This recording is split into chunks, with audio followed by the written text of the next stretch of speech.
Good afternoon. I'm Eula Clark, calling to order the regular meeting of the Stuart City Commission today, November 8th at 4 p.m. at our City Council Chambers, 121 Southwest Flagler Avenue. Thank you for coming out and for participating with us today. Clerk, would you please call the roll? Mayor Clark? Yes. Vice Mayor Matheson? Here. Commissioner Bruner? Here. Commissioner McDonald? Here. Commissioner Meyer? Here. As we stand for the Pledge of Allegiance, let us remember all those who have served our country, our veterans, those who are still with us, and those who have passed away. Let us remember that we sit here and we deliberate because we're doing the best for our country. Our Vice Mayor, Meredith Matheson, will lead us in the Pledge of Allegiance. Thank you. I pledge allegiance to the flag of the United States of America and to the republic for which it stands, one nation, under God, indivisible, with liberty and justice for all. Thank you. I feel like we're in church going unison here. Thank you. Today we have a wonderful young lady, Ramona Floridor White, who will be performing a song, Edge of Great, by Madison Reyes.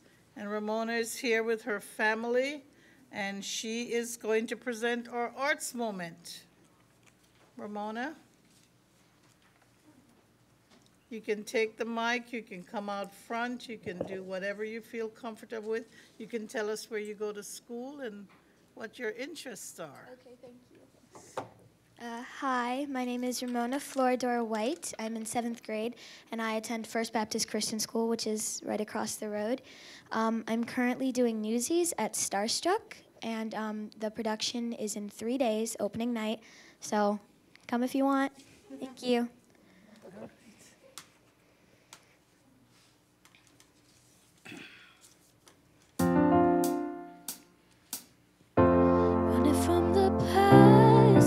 Tripping on the now, what is lost can't be found, it's obvious. Like a rubber ball, we come bouncing back. We all get a second act inside of us. I believe that we're just one dream away from who we're meant to be. Now we're standing on the edge of something big, something crazy. Our best days are yet unknown. That this moment is ours to own. 'Cause we're standing on the edge of great, great, great. 'Cause we're standing on the edge of great. We don't make mistakes, they're just a stepping stones to take us where we wanna go. It's not straight, no. Sometimes we gotta lean on someone else to get a little help until we find our way. I believe that we're just one dream away from who we're meant to be. And now we're standing on the edge of something big, something crazy. Our best days are yet unknown. That this moment is ours to own. 'Cause we're standing on the edge of great, great, great. 'Cause we're standing on the edge of shout, shout. Come on and let it out, out. Don't gotta hide it, let your colors blind their eyes. Be who you are, no compromise. Shout, shout. Come on and let it out, out. Boy, it doesn't kill you, makes you feel alive. Oh, I believe that we're just one dream away from who we're meant to be. And now we're standing on the edge of something big, something crazy. Our best days are yet unknown. That this moment is ours to own. 'Cause we're standing on the edge of great, on the edge of great, on the edge. Whoa, oh, oh.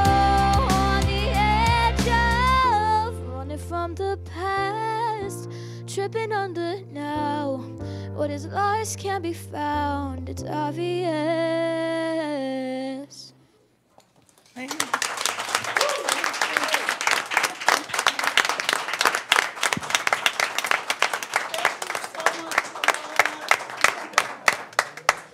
Encore.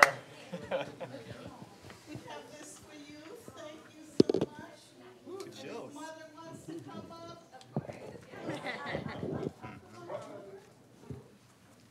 One person, mother. You want to come up? Who wants to come up? Oh, let me do this then. Thank you. That was beautiful.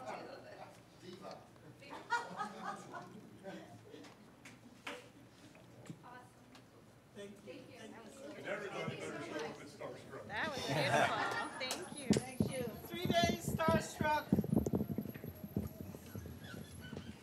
Thank you so much. We continue our meeting with our proclamations.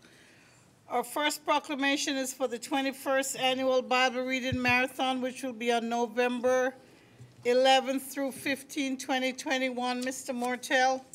Proclamation 21st Annual Bible Reading Marathon, November 11th through 15th, 2021. Whereas the Bible is a fundamental part of our American heritage and is the basis of our inalienable rights, and it serves as the foundation of our laws, our national character, and our system of values. And whereas the year 1990 was proclaimed by a joint congressional resolution and presidential proclamation as the International Year of Bible Reading, and Bible Reading Week has been celebrated annually thereafter. And whereas the Bible is the foundation for many blessings that we enjoy in the United States of America. And whereas the 21st Annual Bible Reading Marathon celebrates the freedoms of our nation at the bandshell in Memorial Park with a 90-hour continuous read-through of the entire Bible, lifting up the Word of God. Now therefore, I, Eula R. Clark, Mayor of the City of Stuart, Florida, do hereby proclaim the week of November 11th through 15th, 2021, as Bible Reading Week in the City of Stuart, Florida. Thank you so much, Mr. Mortel. We have Pastor Eddie and Ms. Rodriguez from Stepping Into Grace New Life Ministries who's going to accept this. And I must say that this is probably my umpteenth time giving this and also attending the Bible reading. So I'm going to thank you.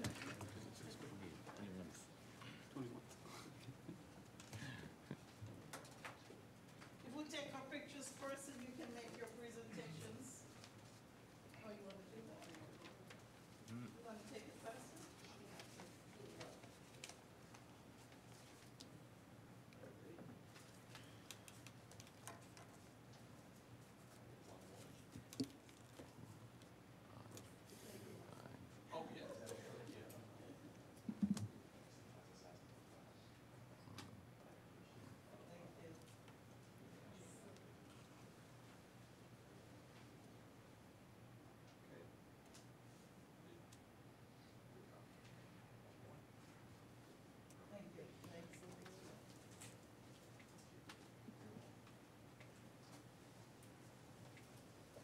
Thanks. 90-hour speech to begin now. And I'll be doing it all by myself this year. Now, we do want to thank the City of Stuart for always supporting every single year. To us, it's a great deal because it's not also just reading the Bible, but it's proclaiming God's word over this city, over this county, and over this nation. And we enjoyed that so many different walks of denominations and other sorts come out and gather together to be united in sharing this wonderful event that we do here in Stuart at the band shell especially. We have actually many people that come out that have graduated from that band shell way back in the day when there used to be high school graduations there. And it's wonderful stories to share. We've actually even met the wonderful artist who has actually painted the band shell, and we just love it that we can come together with people here that we don't get to see on a yearly basis, but we can come together once together and just enjoy and be in God's presence. So thank you for always supporting and being a part of it as well. Thank you. Thank you. I'm sorry, I just want to thank you, Mayor, and the council. And also, I just want to give a tribute to, it was Pastor Donna and Jean Hilton that began this 21 years ago. And there's still some of that original team that is coming out. And I do want to thank you real quick, because the short 4 years, our fourth year that we've been involved, we watch it give hope and encouragement to the community, the excitement when they hear us call again to do it once, one more time, to come on out, and that the city is supporting it, the county is supporting it, and it just brings so much hope and so many great testimonies. So I just want to thank you, because as people read and they pass by each other, they connect in ways that they normally wouldn't connect, and they connect with people that they normally wouldn't connect, and it does bring a great sense of community, and it lifts up hope, and it's a really amazing event to be a part of and to watch. So thank you, and we invite you to come out and read. Thank you. I see one of the original team members, Dr. Julie Borgson, is here. Yes, I have something to say. Thank you. I'm Julie Bjornson, Stuart, Florida. I was one of the originals for the Bible Marathon. Actually, my kids and I came back from Canada to start the Bible Marathon, and it's been wonderful. Thank you very much for the 21st Proclamation for Bible Reading Week. The beginning, it was 9/11. The attack on our country brought people back to God, to the church, and to the Bible, the foundation of our nation's constitution, government, and education. Many of our presidents understood that without the morals and ethics taught in the Bible, our nation's self-government would fail. Today, Bible truths are being replaced by technology, the internet, and social media. The 9/11 attack was a wake-up call, a horrible reminder that our freedoms could be lost. But America the Beautiful believed she could build back better and stronger without God. The last 2 years have challenged everything we believe and hold true about our country, including the freedom to worship Jesus Christ. The question is, will our country continue to exist without the truths found in the Bible, without the Christian faith? We don't think so. The sudden August military evacuation of Afghanistan left America weak in the eyes of the world.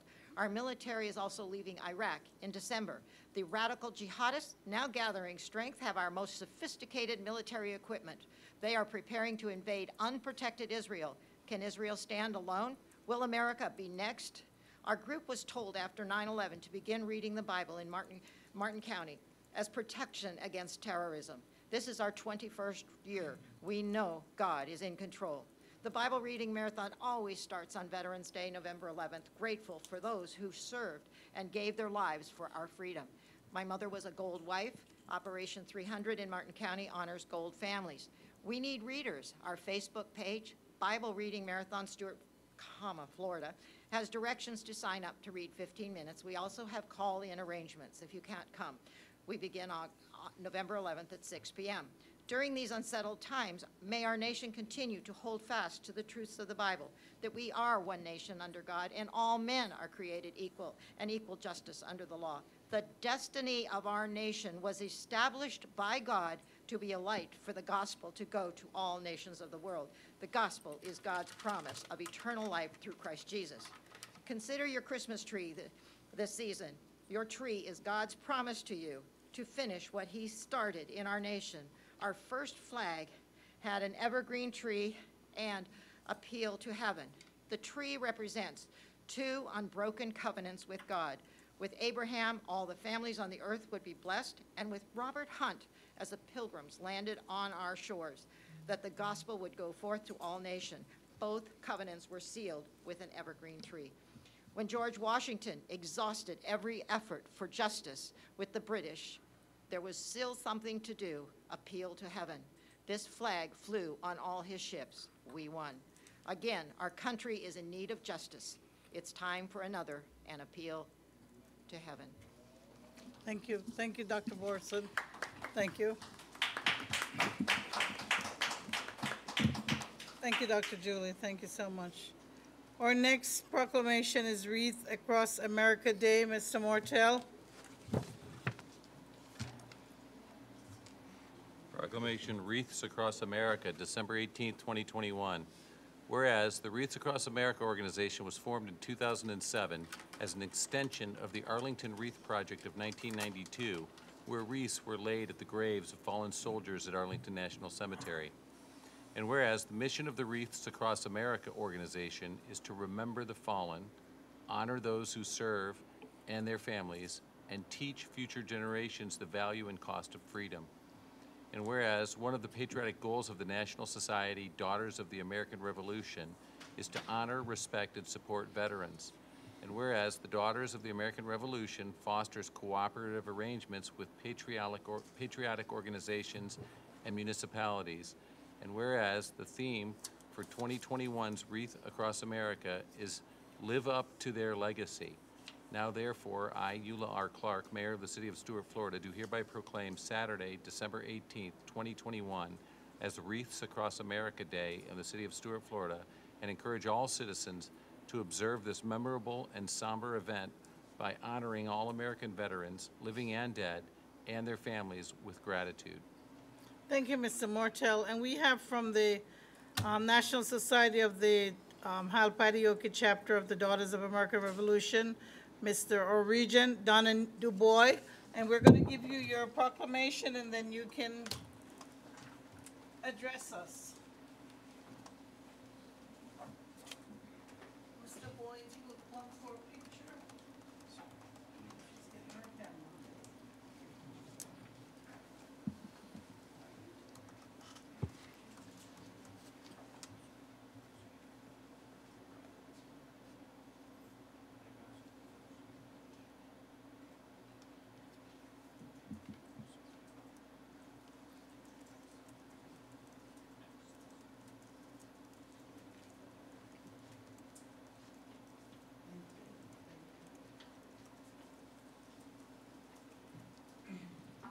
The Daughters of the American Revolution, the Halpatioke chapter of NSDAR is a chapter that was organized here in Stuart in 1949.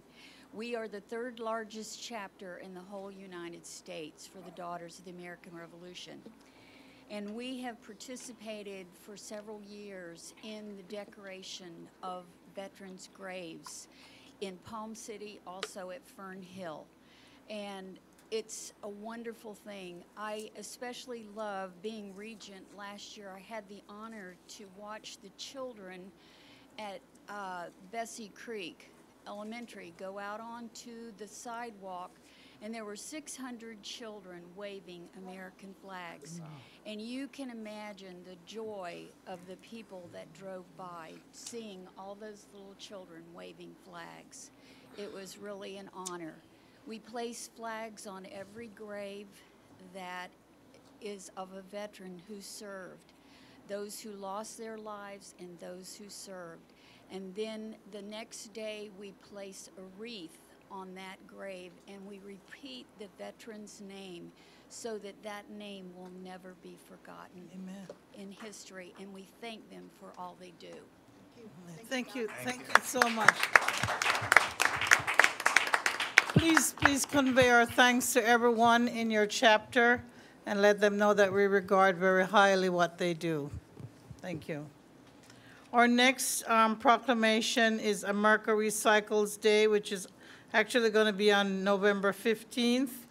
And Mr. Mortel, if you could read the proclamation. Proclamation America Recycles Day, November 15th, 2021. Whereas the City of Stuart recognizes the importance of protecting and preserving our natural resources and adopting conscientious habits that will improve the lives of present and future generations by creating a cleaner, safer, healthier, and more sustainable environment. And whereas the City of Stuart has undertaken a paradigm shift that views recycling collection as a resource recovery system that provides valuable raw materials to industries. And whereas, although there has been a significant amount of recycling in the City of Stuart, we must continue to focus on other initiatives such as composting, electronics recycling, reuse and repurposing of products and materials, and purchasing recycled products and packaging. And whereas, by encouraging businesses, state agencies, nonprofit organizations, schools, and individuals to celebrate America Recycles Day, we can further promote recycling as an environmentally efficient and economically smart habit. And whereas it is essential that all City of Stuart citizens become involved in recycling activities and learn more about the many recycled products and packaging available to them as consumers. It is also fitting for the City of Stuart to celebrate America Recycles Day and take action by educating citizens and businesses about the recycling options available in our community. Now therefore, I, Ea R. Clark, Mayor of the City of Stuart, Florida, do hereby proclaim Monday, November 15th, 2021, as America Recycles Day in the City of Stuart. Thank you so much, Mr. Mortel. Mr. Sapp, our team leader for the sanitation department, is going to accept this, and he is going to give a 90-minute speech.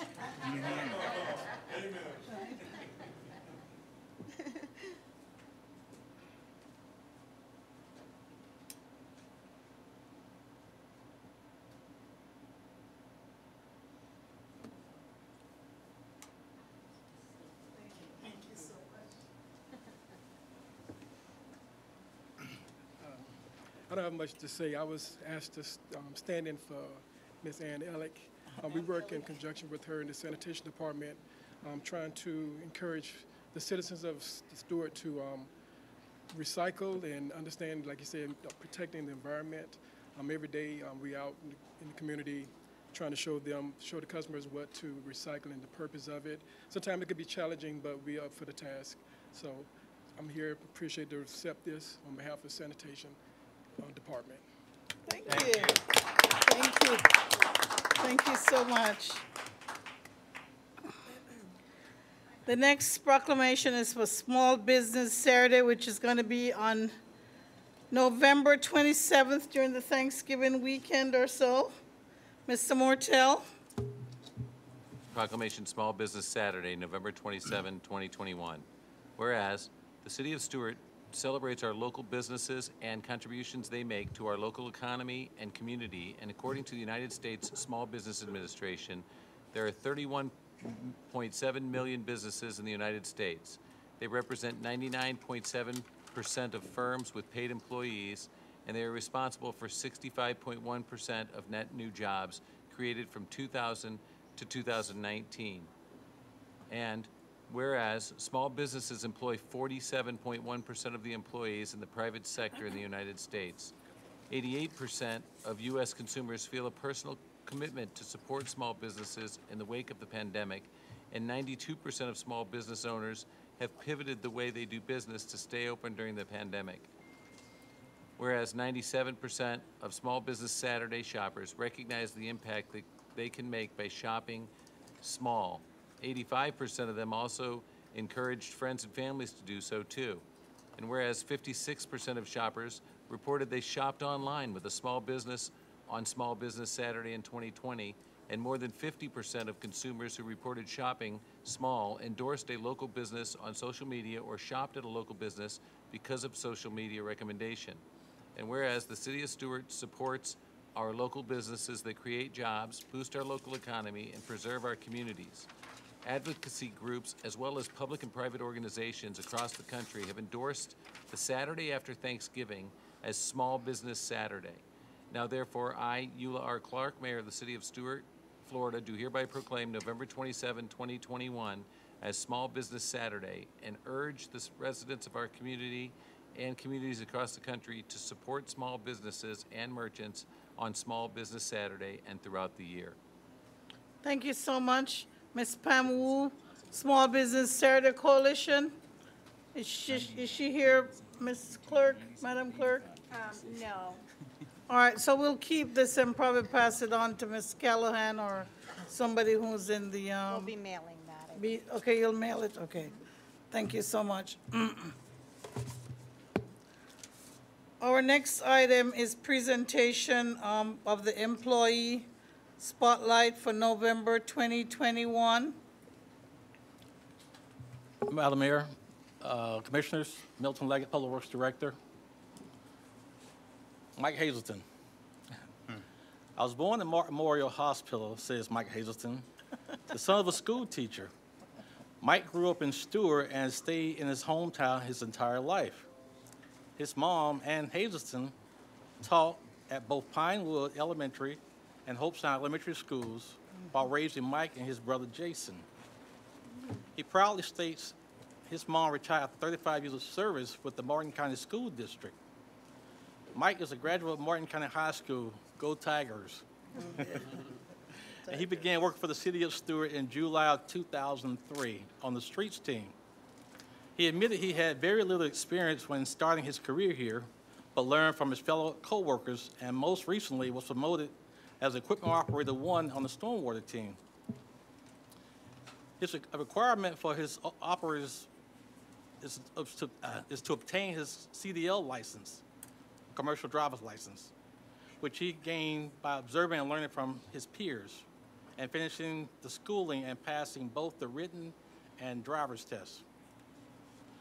Mike is the proud dad of 2 daughters, Ea, which is 15 and attends Jensen Beach High School, and 11-year-old Manatee, who attends Stuart Middle School.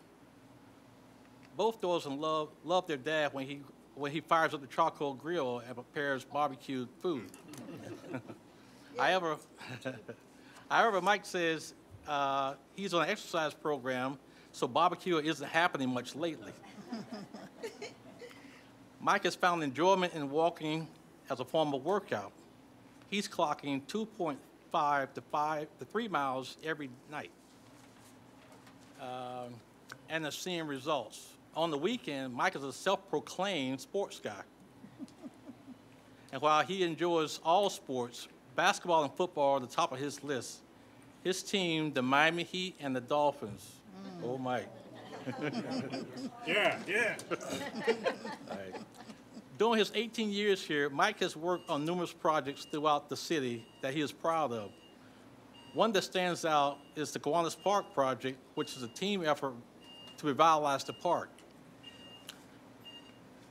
Mike recalls another time when he and a fellow co-worker had found a citizen who had fallen on the ground. They stopped to help him bike to his feet and could see he had some medical issues. While assisting him to his feet, a neighbor ran out to offer a hand, and they were able to help the citizen. When asked what he likes about working for the city, Mike responded that he is appreciative of the opportunity that Ms. Joyce Isley and Milton Leggett gave him 18 years ago. Yeah. He said, "We have a nice community and citizens." He enjoys the co-workers and the new employees. He likes to work with the new employees and show them the ropes and to be a mentor to them. He remembers what it's like being new and learning the job. When you see Mike around the city, please know that he's stepping out of his comfort zone to participate in the Spotlight program, and thank him for doing so. Mike also failed to mention that he's acquired his stormwater C, B, and A license. I introduce Mike Hazelton.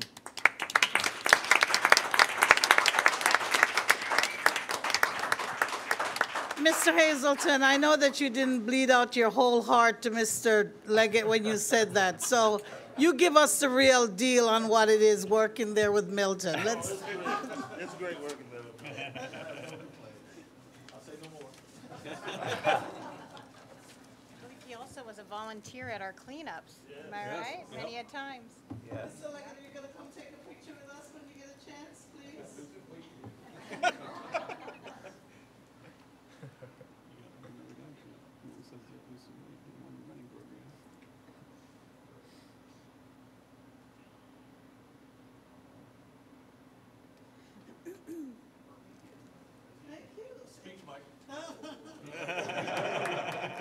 Thank you, Mike. Thank you. He told you everything, Milton.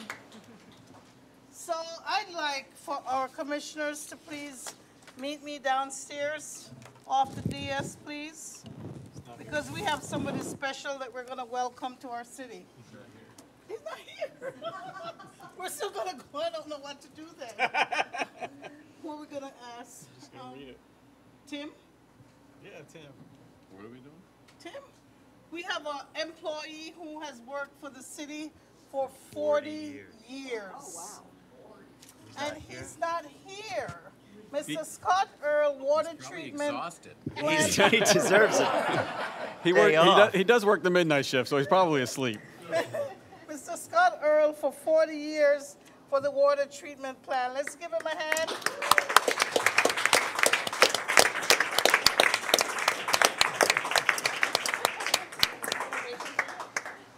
Just tell him that we had lots of good things planned for him. Thanks, Tim. Can you give us a speech for him? Yeah. Yeah, if you got a picture of him, you could hold up the picture and we'll... No one's ever seen him. He works midnights at the water plant, and no one's ever seen him. Well, he keeps the water flowing Thank by the goodness, morning we need time. that water. Thank you. The next we have Miss Tammy Champion from the police department, and she's been with us for 20 years. Yes.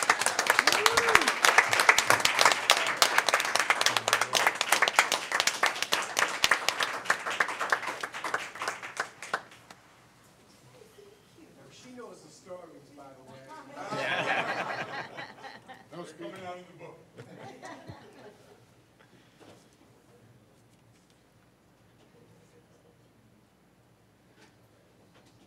Get Tumo down there. Make Tumo come down. Get the chief down there. Oh, I can come down. Yeah, come on. This is on my oral board to hire me. Yes. Wow. Full circle. Back in the day.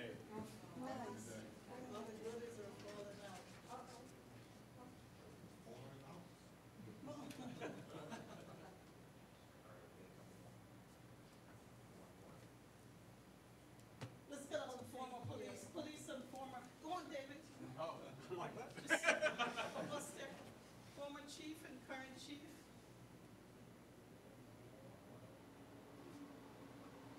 Thank you. Don't answer. That's a Thank you.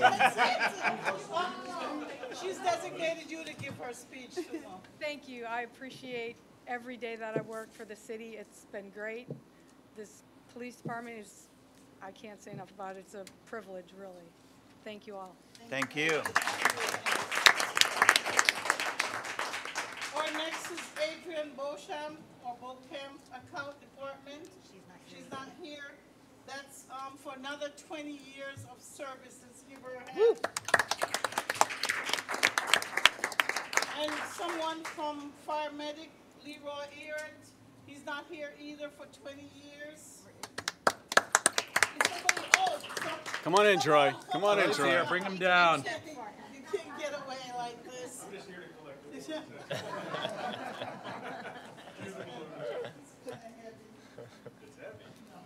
He's my brother.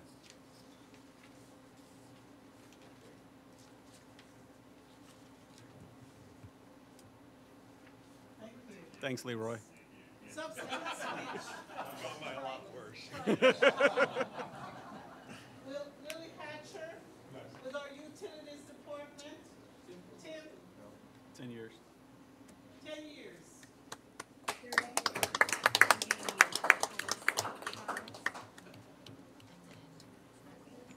I'm just gonna take pictures. Yeah, I've never had a picture with Tim on a bike. We pretend this is. I'm looking at the right.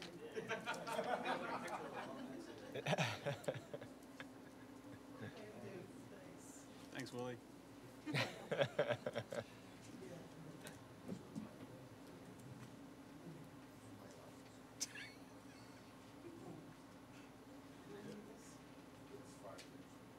Okay, for Condi, Angerville. Miss Angerville is not here either, Claudia?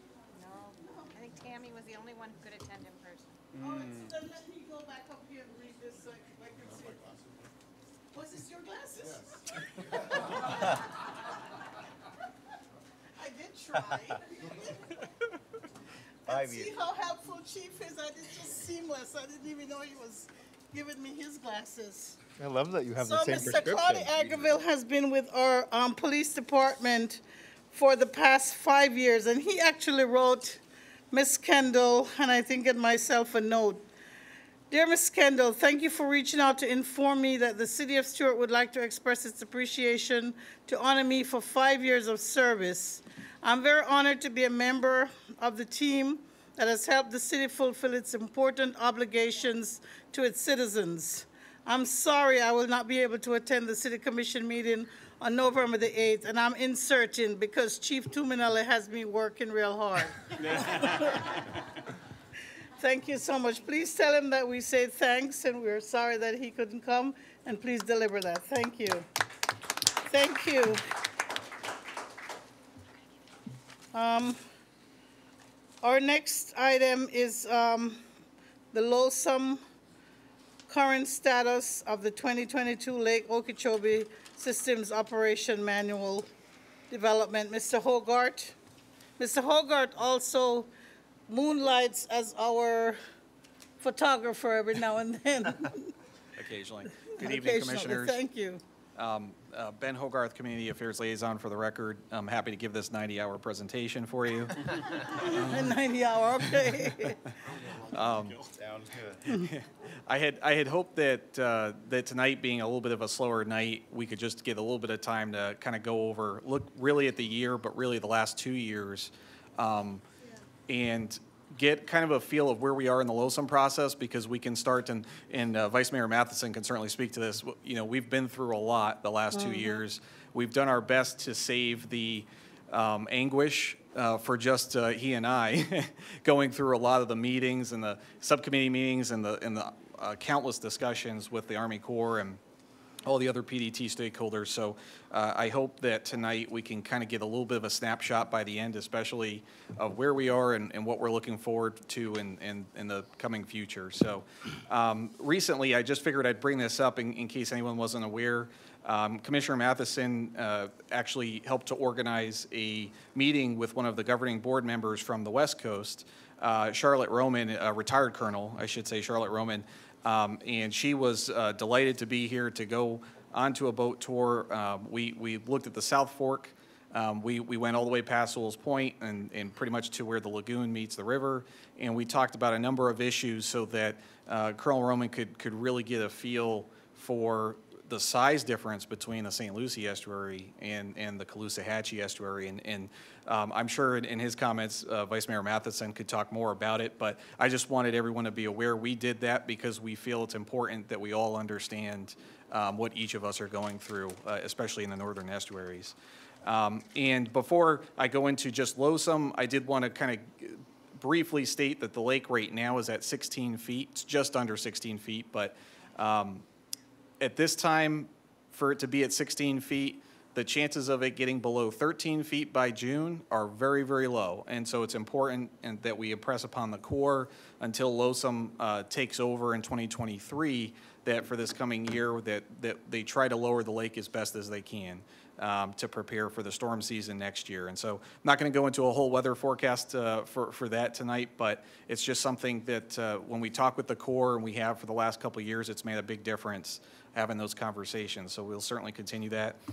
This slide I'm using as a reference and a reminder for everyone.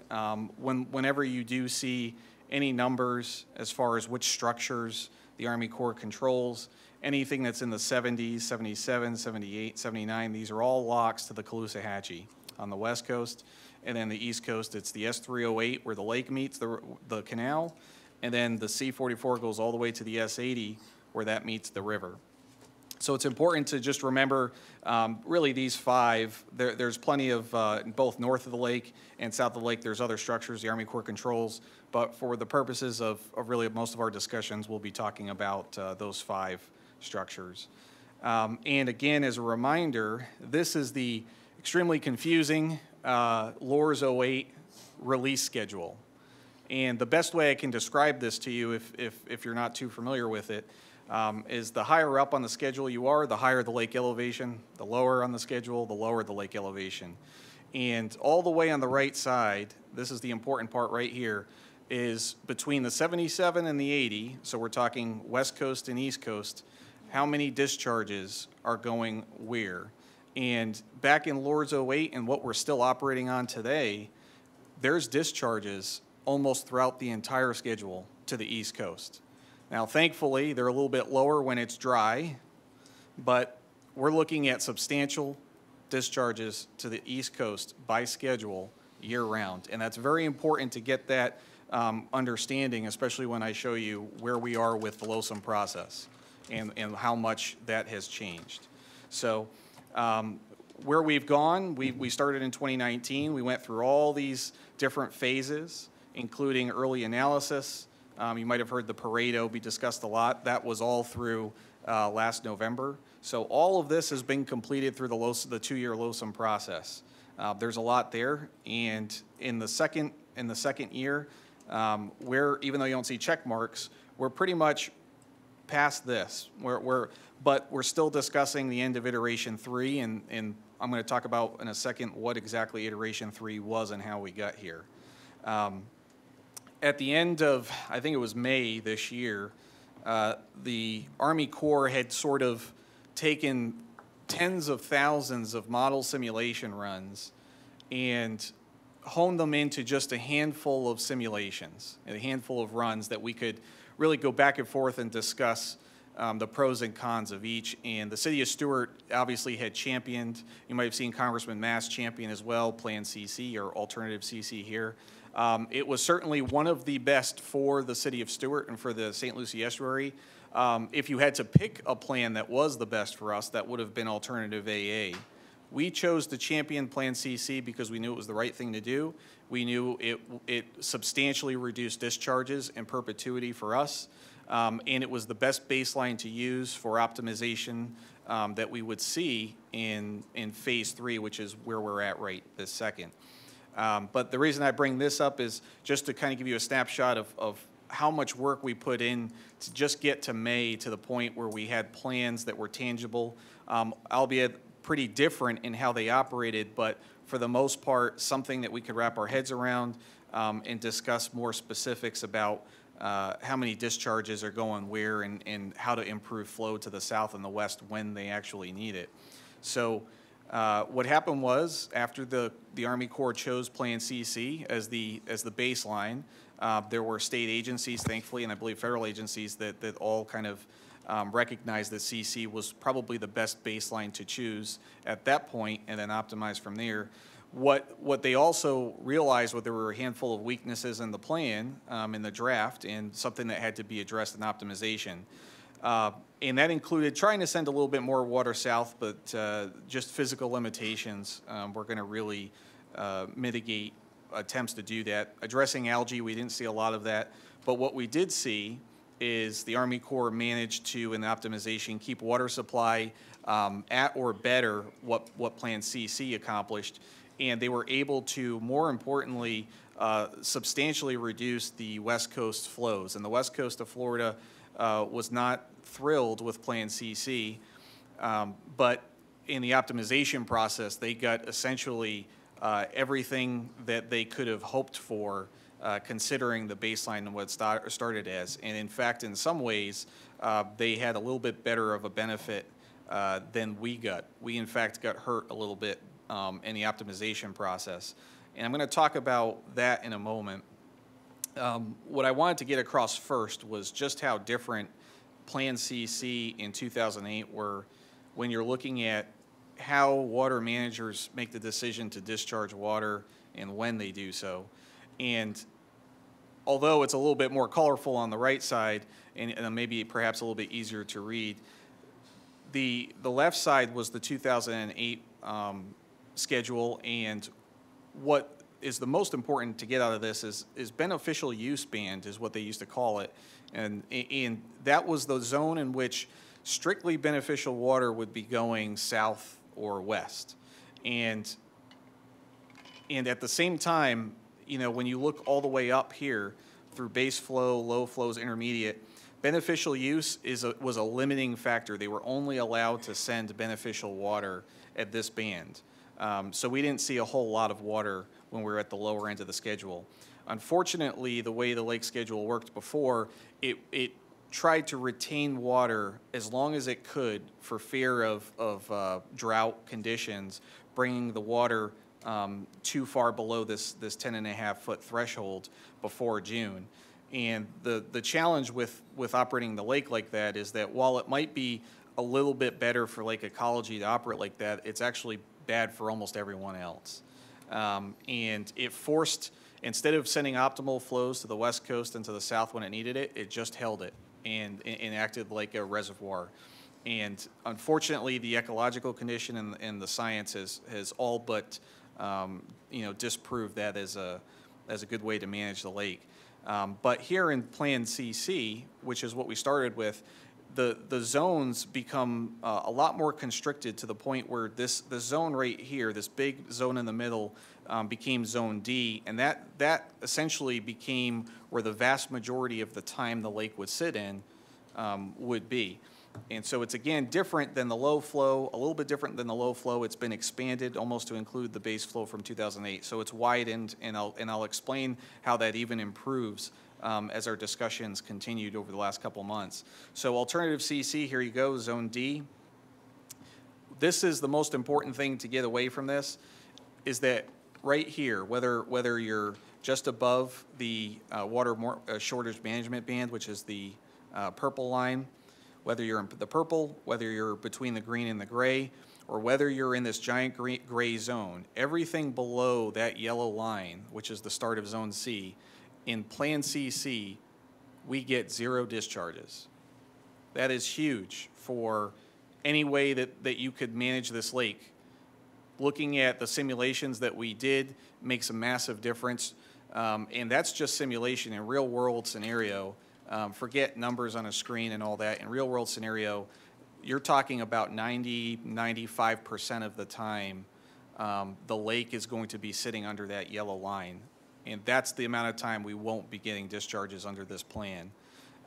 So that was Plan CC. Again, it has been changed a little bit since, and I'm going to get into that right now, because what you see here is kind of this, to the west coast, you see a fluctuation in Zone D in the gray area between how much they get. And what we found is that really anywhere below that yellow line, the west coast can get generally, and it's a little bit different throughout the year, but generally can handle up to 2,000 CFS, or a lot more volume than us, but 2,000 CFS is strictly optimal beneficial flows for the West Coast. Anything above that, you're starting to get into stressful and damaging flows for the West Coast, but they can take all that water for most of the year. And in this plan, that will allow the Corps the threshold to do that, and the flexibility to send as much and maximize water south as well.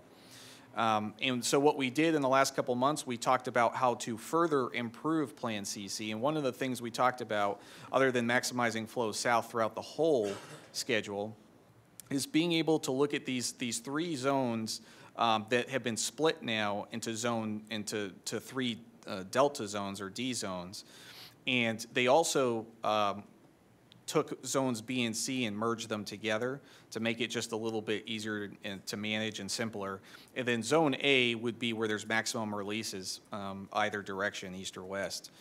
Again, what you're seeing here is the Corps considering ways in which to further improve flows to the West Coast. By doing so, you're sending beneficial flows west, and you're mitigating and limiting the amount of time that you might sit above 16 feet in the lake later on throughout the year, as you go from January through the early storm season, and especially starting in June, but August and September as well. This is the height of hurricane season right here, and to be able to send water months before then, both south and west, is a huge boon for improving this entire schedule. And so again, we further improved Zone D in our discussions with the Corps, and although they haven't announced this as a 100% sure thing, what they are considering doing right now is merging those 3 zones of D or Delta into just one zone, which allows a maximum flow of beneficial to the West Coast, the beneficial flows. So again, we're not seeing any flows in 95% of the time in this schedule. Compare that again to LORS 08, where we had flow counts possible throughout, all the way down to the water shortage management band almost.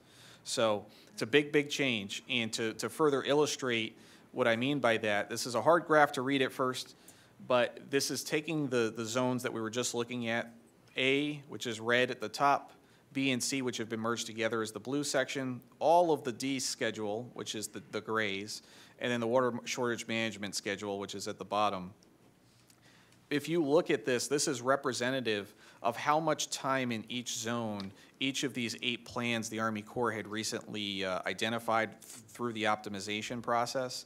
This is how much time in each zone the lake would be spent. And the biggest takeaway from this isn't what's in the gray and the purple, that there's a lot of similarities here. It's looking at the top of the schedule and seeing how much time we would spend, above 16 feet in the lake. And some plans are a little bit better here. You spend a little bit less time there, but they're not better for us in how much volume we get. And the reason why is because even though you can't tell on this graph, the amount of time and the frequency at which you get into these zones isn't represented here. Simply what's represented here is, if you look at it on the whole, how much time you actually spend in those areas. It doesn't tell you how much volume is occurring when you do so. But getting into the same plans that we were just talking about, really I highlighted just this section here because for the East Coast, we identified S308 regulatory flows, which is the flows specifically coming from Lake Okeechobee to the C-44 canal and to us, inevitably. That is our single most important metric and has been the last 2 years. It's a little bit easier for us on the West Coast. The West Coast has a lot more concerns. They have to worry about low flow. They have to worry about highest high flow. They have to worry about trying to optimize flows generally. They have to worry about a lot more metrics than we do. Thankfully, we only have one metric. But what I really want to point out here is the 8 plans that we saw a week and a half ago did not sit well with us. These were optimizations from Plan CC. And what you see in the category that I've highlighted is you go from Plan CC, which is 72,000 acre feet a year. That would be the average volume we would get. And it jumps, 30, 50%. In some cases, it doubles how much volume we would get average on an annual basis.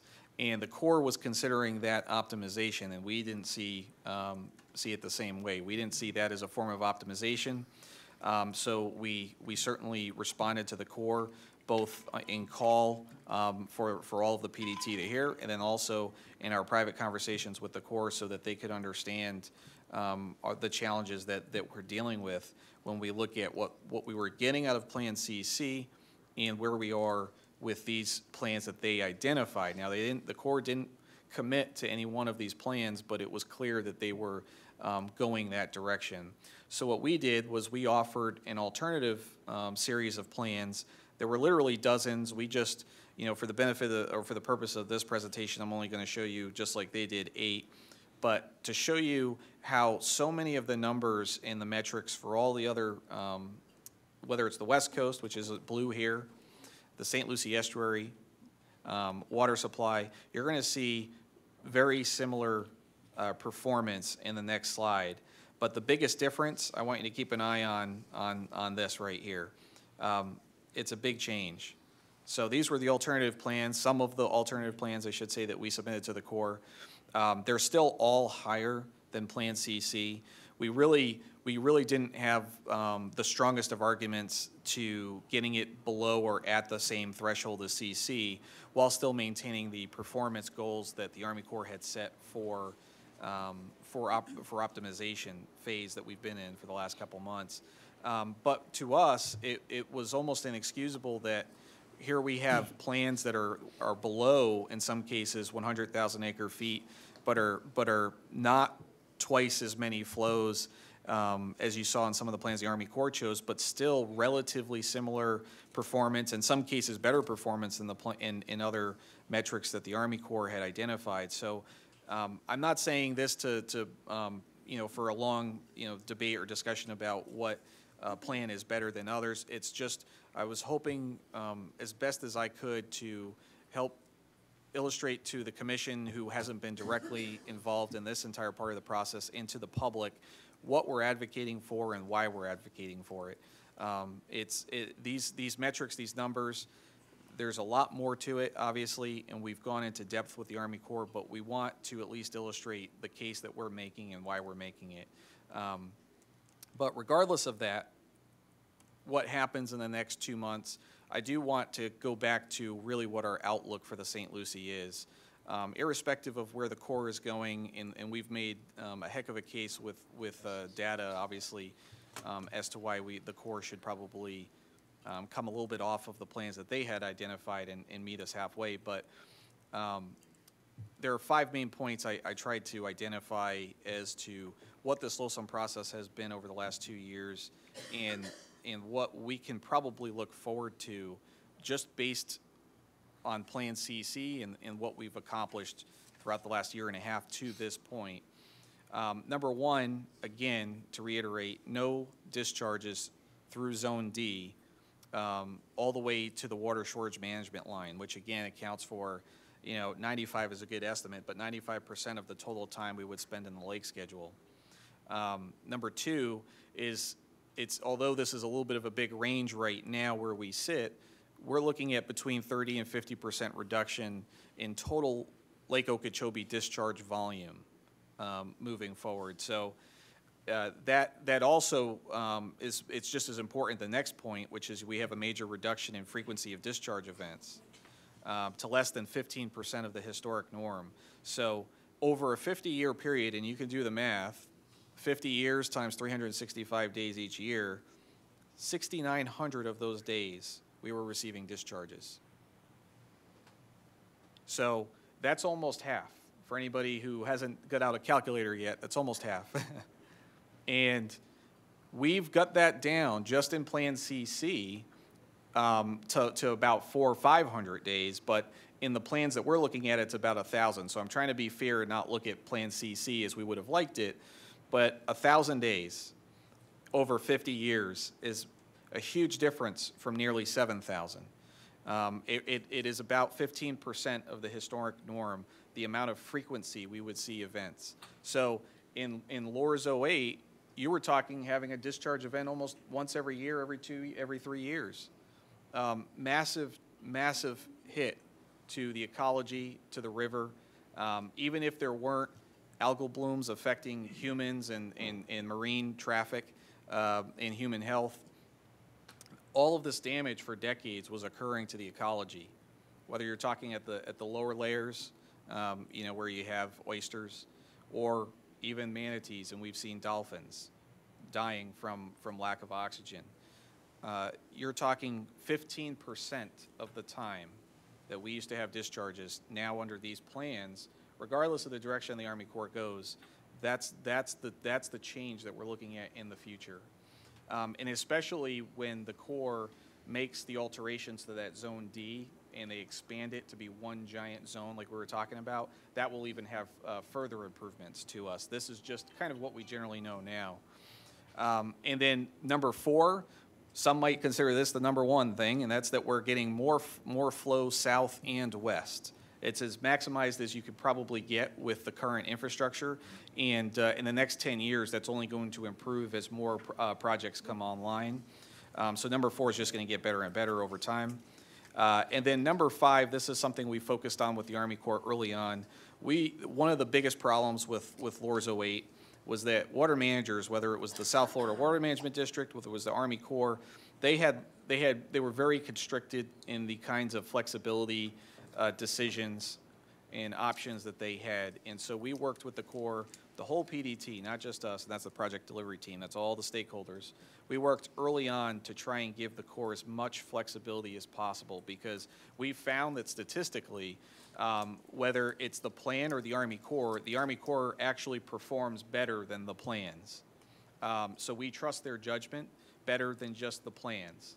And we'll continue to trust their judgment well into the future, and to them, for them to work with the South Florida Water Management District to maximize flows south. So these are really the 5 big points to take away from where we are now. If there's nothing else that you get out of the slides, this really is the big one.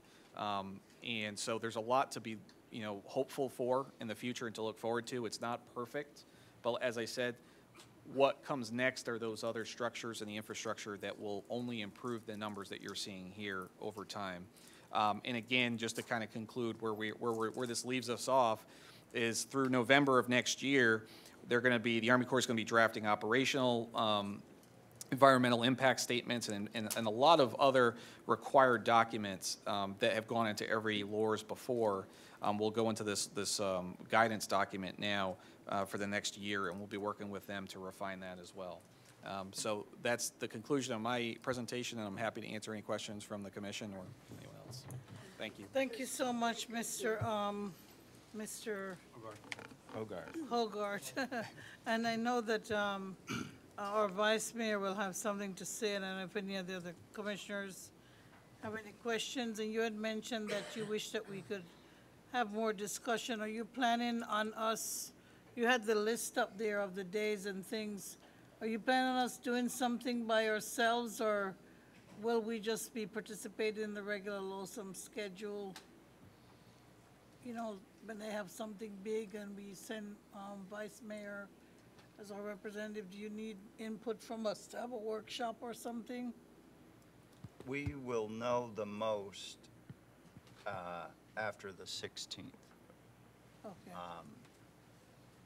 And, you know, Ben and I will participate in that. We're going to really hear from the Corps. You know, I want to say and congratulate, there was a small team, at least, of East Coast stakeholders that really got involved over the past probably 3 weeks or so. Ben Hogarth, Brad Stuart, representing Congressman Brian Mass, and John Mail and the team from Martin County, and a few other nonprofits that we all know here, Friends of the Everglades, Rivers Coalition, and Your Riverkeeper. But there were numerous kind of group phone calls or Zoom meetings. And actually last Tuesday, November 2nd, was when the Corps was planning to announce their optimization model. And basically, once they have that model that Ben was talking about, they were going to formulate the writing of LOSUM from that model.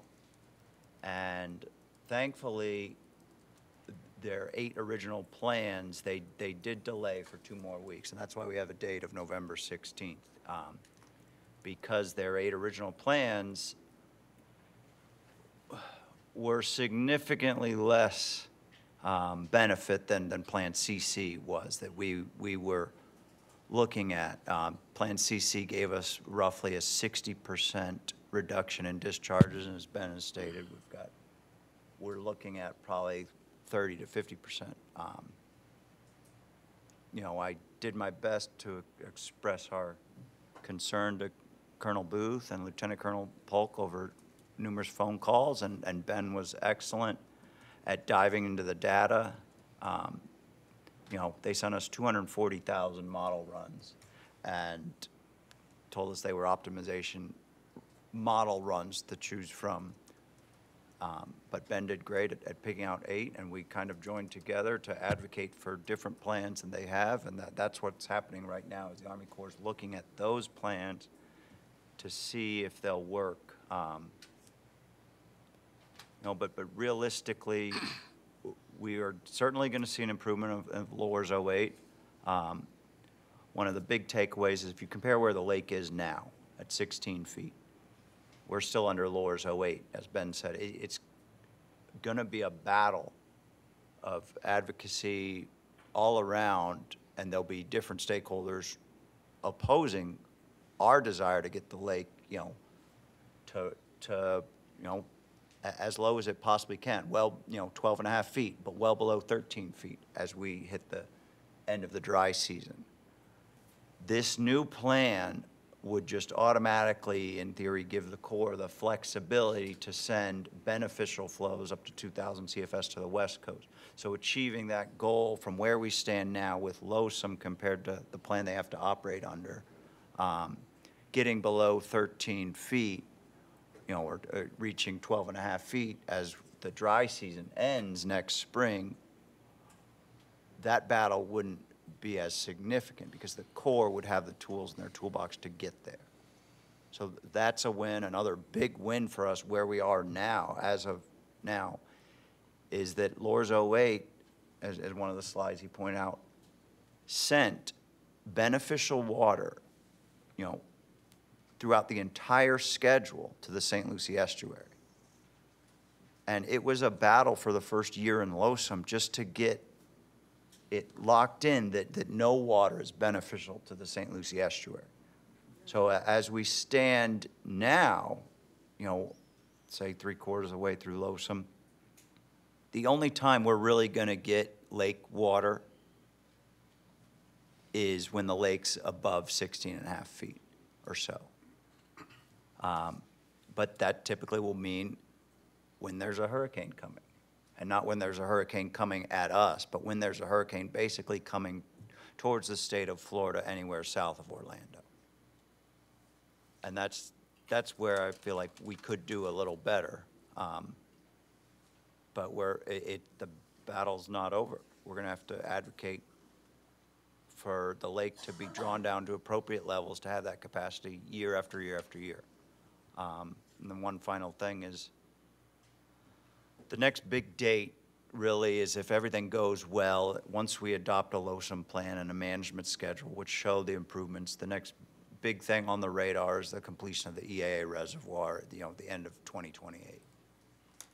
And Lower's 08, lasted well past the length of a decade.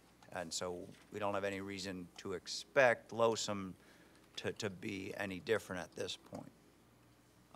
But there will be infrastructure improvements along the way, but end of 2028 is the next big one. The C-44 reservoir and STA is coming online, or basically will be online, and they'll begin testing it within the next week or so, as the latest news I've heard from Colonel Polk on that one. Thank you, Vice Mayor, and thank you for your service too, also on the LOSUM. Do we have anything for Mr. Holgart? I just wanted to say those words that you said. I didn't think I'd ever hear was, how did you say it? We trust the Army Corps' judgment. And We can't hear you, Miss. What you have done, Commissioner Matheson and Mr. Hogarth, is just amazing. And this is the most important thing to all of us here. This is something that we have been fighting for and wanting for so long.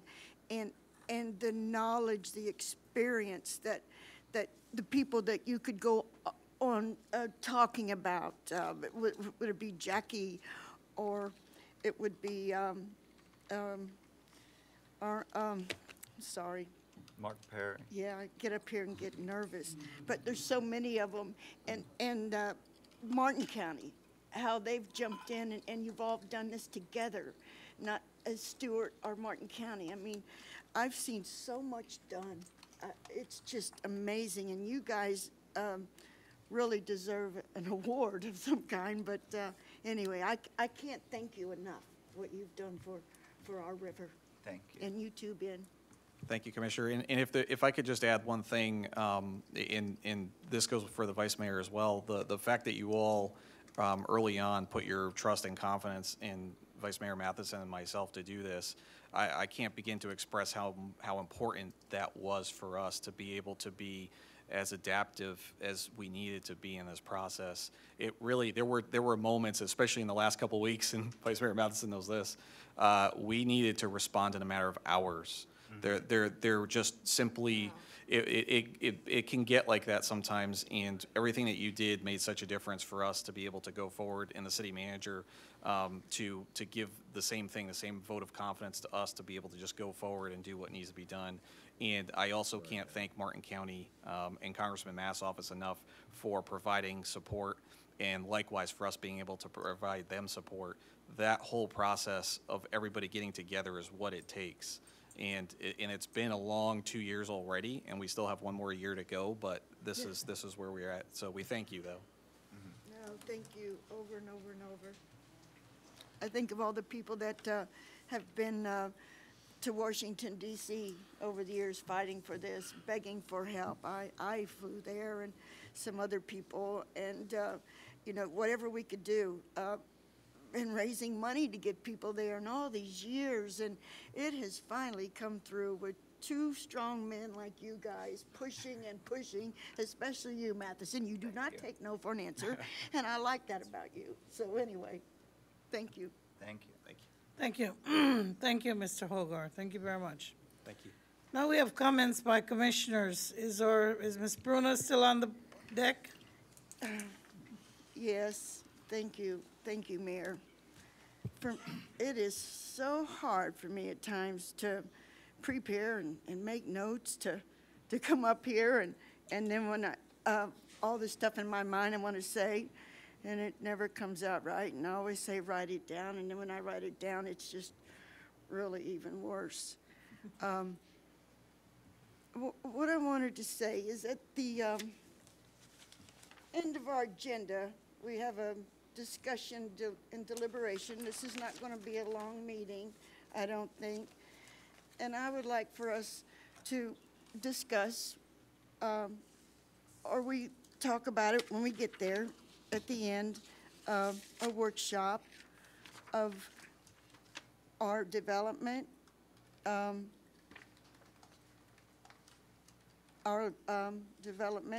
land and code, what we want to change, and what message are we sending to the people, and what is it we commissioners want to accomplish. And we need the consensus of the City of Stuart people, and this way we can guide our attorney, we can guide our manager, and I hope I never sit here in this place and never respect how important it is to sit here and what an honor it is. I don't want ugly things coming out of my mouth ever.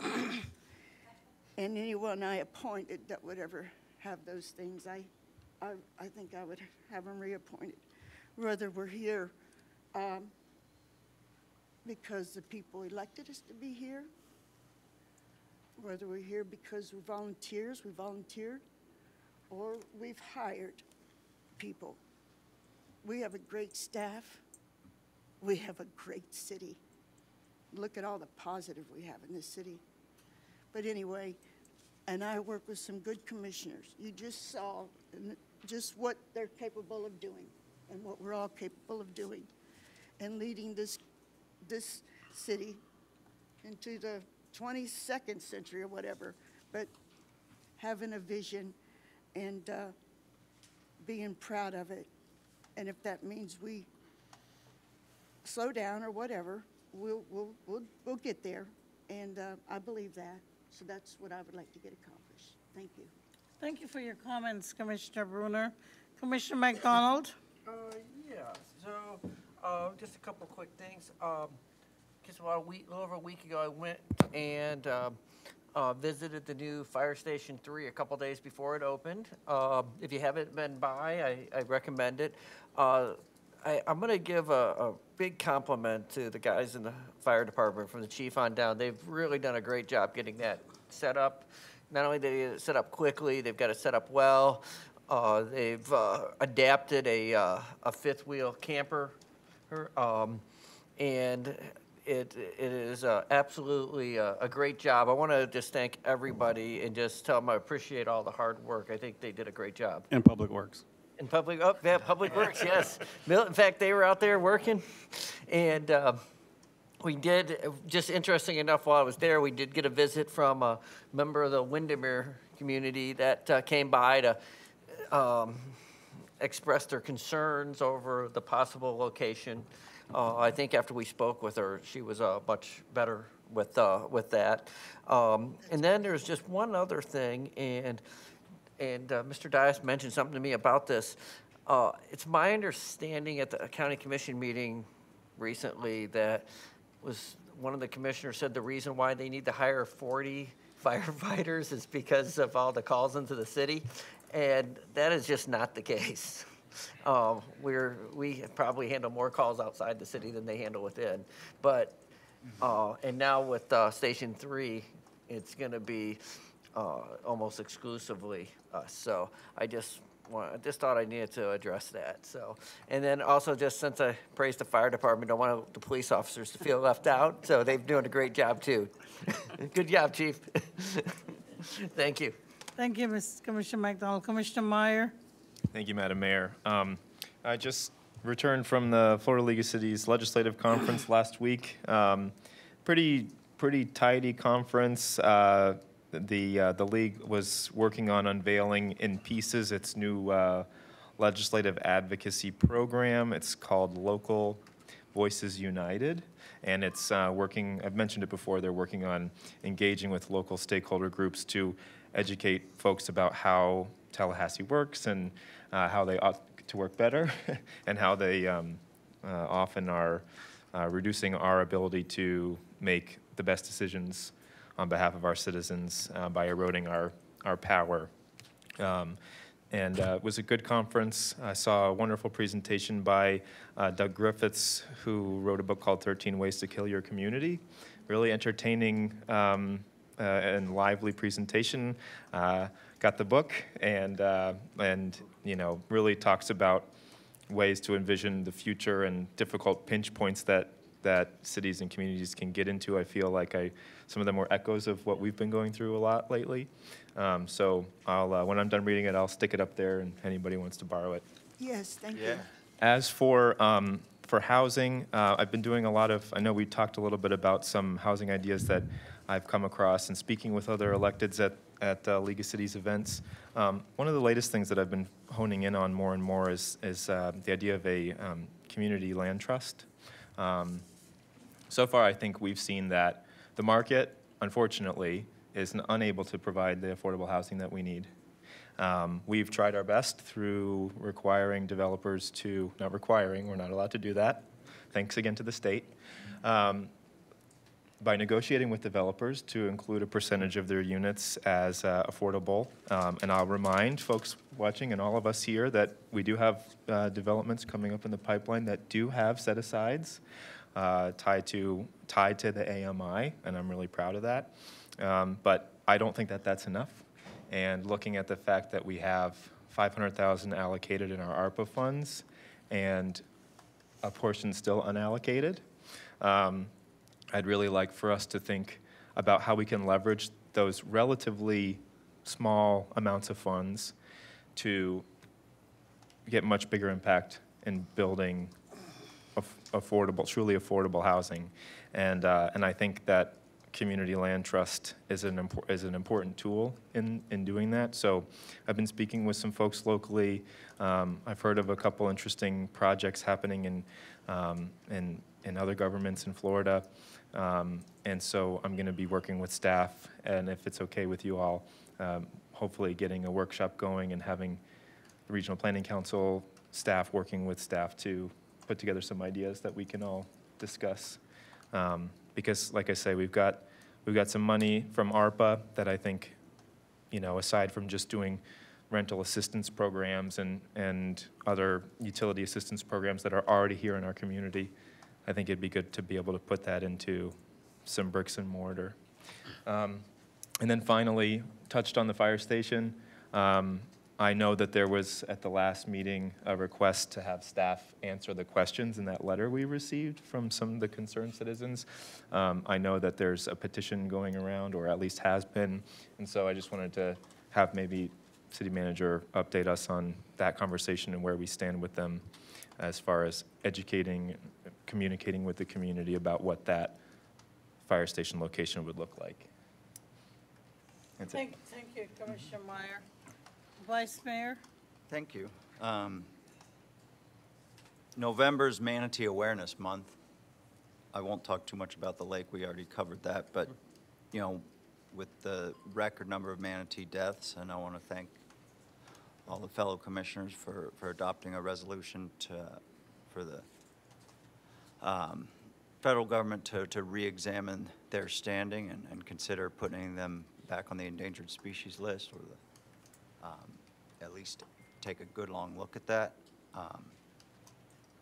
And I wanted to thank Main Street.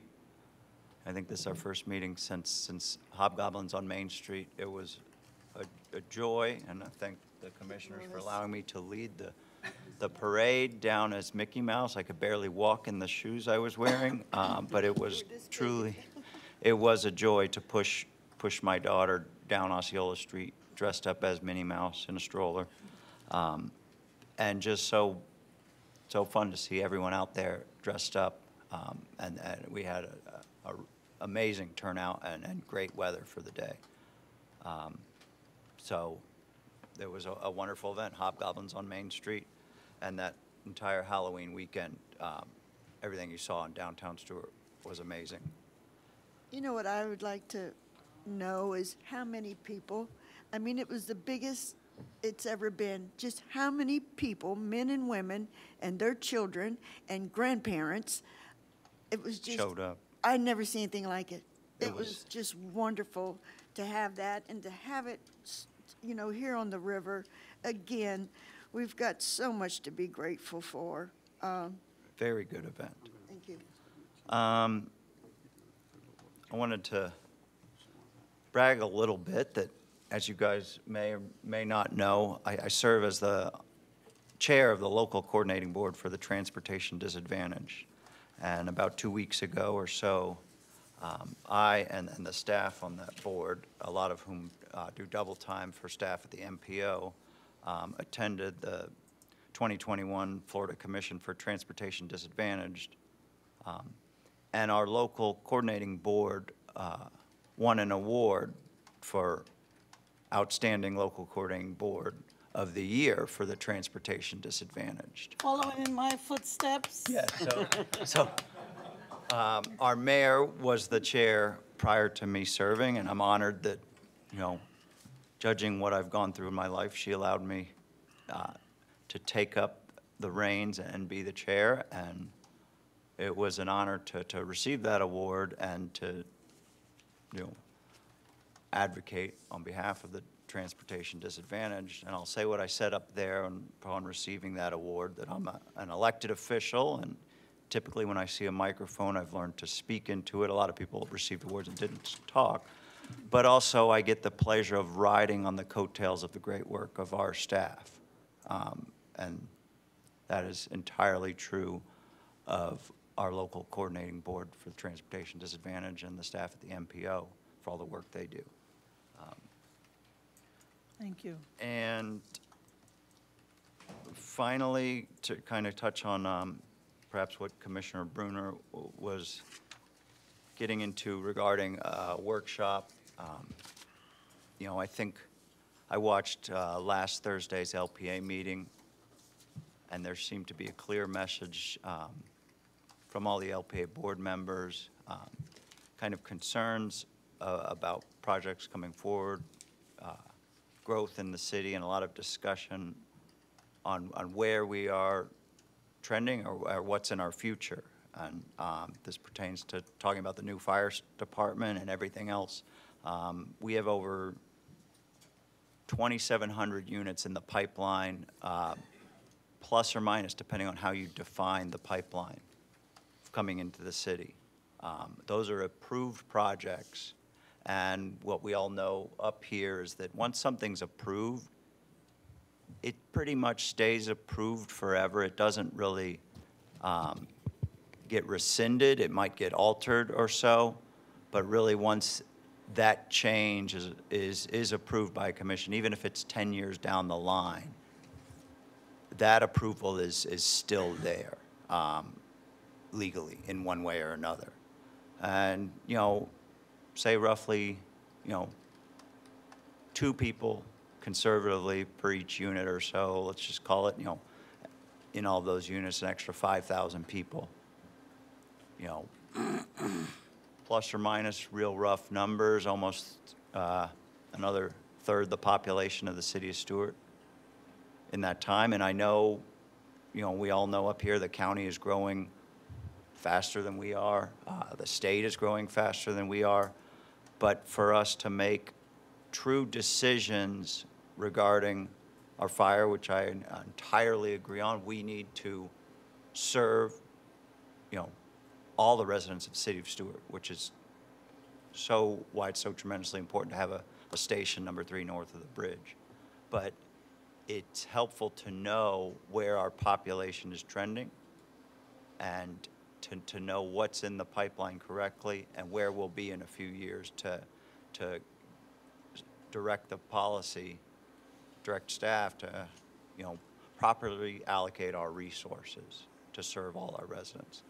So I'd be more than happy you know, especially what Commissioner Bruno was talking about, to have a workshop and discuss that, and perhaps it might be beneficial to sit down and do that same workshop with our CRB board and the LPA board, depending on what my fellow commissioners think of that. You know, and I think, you know, those are all my comments for tonight. Thank you. Thank you so much. I think the 90-minute or 90-hour started when we had the mention at the Bible reading marathon, and we go on. So Mr. Hogarth just made an excellent presentation about the Losum and what we're doing with regard to water, and I'd just like to say that we have in our midst tonight Honorable Don Quazza, who's worked with the Find Commission District. He's right there. He's hiding himself. Now that you've been discovered. So just, and you're still serving in that position, Mr. Quazza? Yes, thank you so much. So thank you for coming out to us. With regard to this workshop, I just wanted to clarify to Ms. Bruna, and of course Mr. Matheson has mentioned it, that we wouldn't have any discussion at the end of this meeting, but we would be setting up sometime. I guess it's a request to set up a time and to work on something. Well, let me just clarify, because there wasn't an outcome to that. So yes. At the approval of the agenda time, when someone makes that motion, if they make the motion to add a D&D at the end of this meeting, then we'll move forward there. However, we could have it a separate workshop and not have the D&D today, or you can instruct me to do a D&D at a future meeting. So you want us to wait until we get to approval of the agenda time? If you're going to add it to this agenda. If you wanted a future meeting, you can ask me to do it at any time. I think it would be better at a future meeting, but maybe I think Ms. Bruner wanted to discuss at the end of this meeting what we do in a future meeting, but I'm not sure. Well, it sounds like to go ahead and ask that we have a workshop and we meet and discuss that. Okay. I'm fine with that, yes, Okay. sir. Okay. And one more thing before I forget. The Christmas trees, Jim, I wanted to ask what happened about the Christmas tree walk and the trees. May I ask? That's happening. I think it starts December 10th. Okay. And it's the realtors of Treasure Coast, Martin County. It's gonna be just like last year? Yeah. Okay. Okay, thank you. Thank you so much. First, I want to just say I had a family reading day on Sunday, the 7th, yesterday at the Shuffleboard Court. I think that Martin County itself has a little tourism thing that says don't come here, but then they tell you all the secrets of Martin County and why it's wonderful to come here.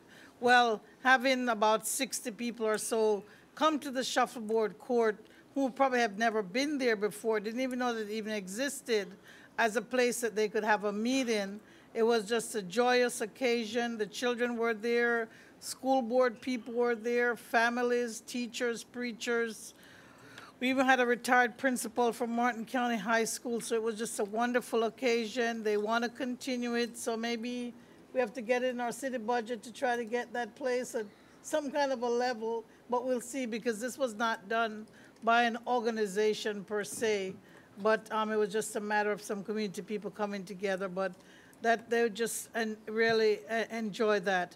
This Thursday is going to be Veterans Day, so if you could please come out, and if we could have probably the same crowds or more as we had for the Hobgoblin. It was just a certain spirit at the Hobgoblin parade, and it wasn't all about evil spirits either.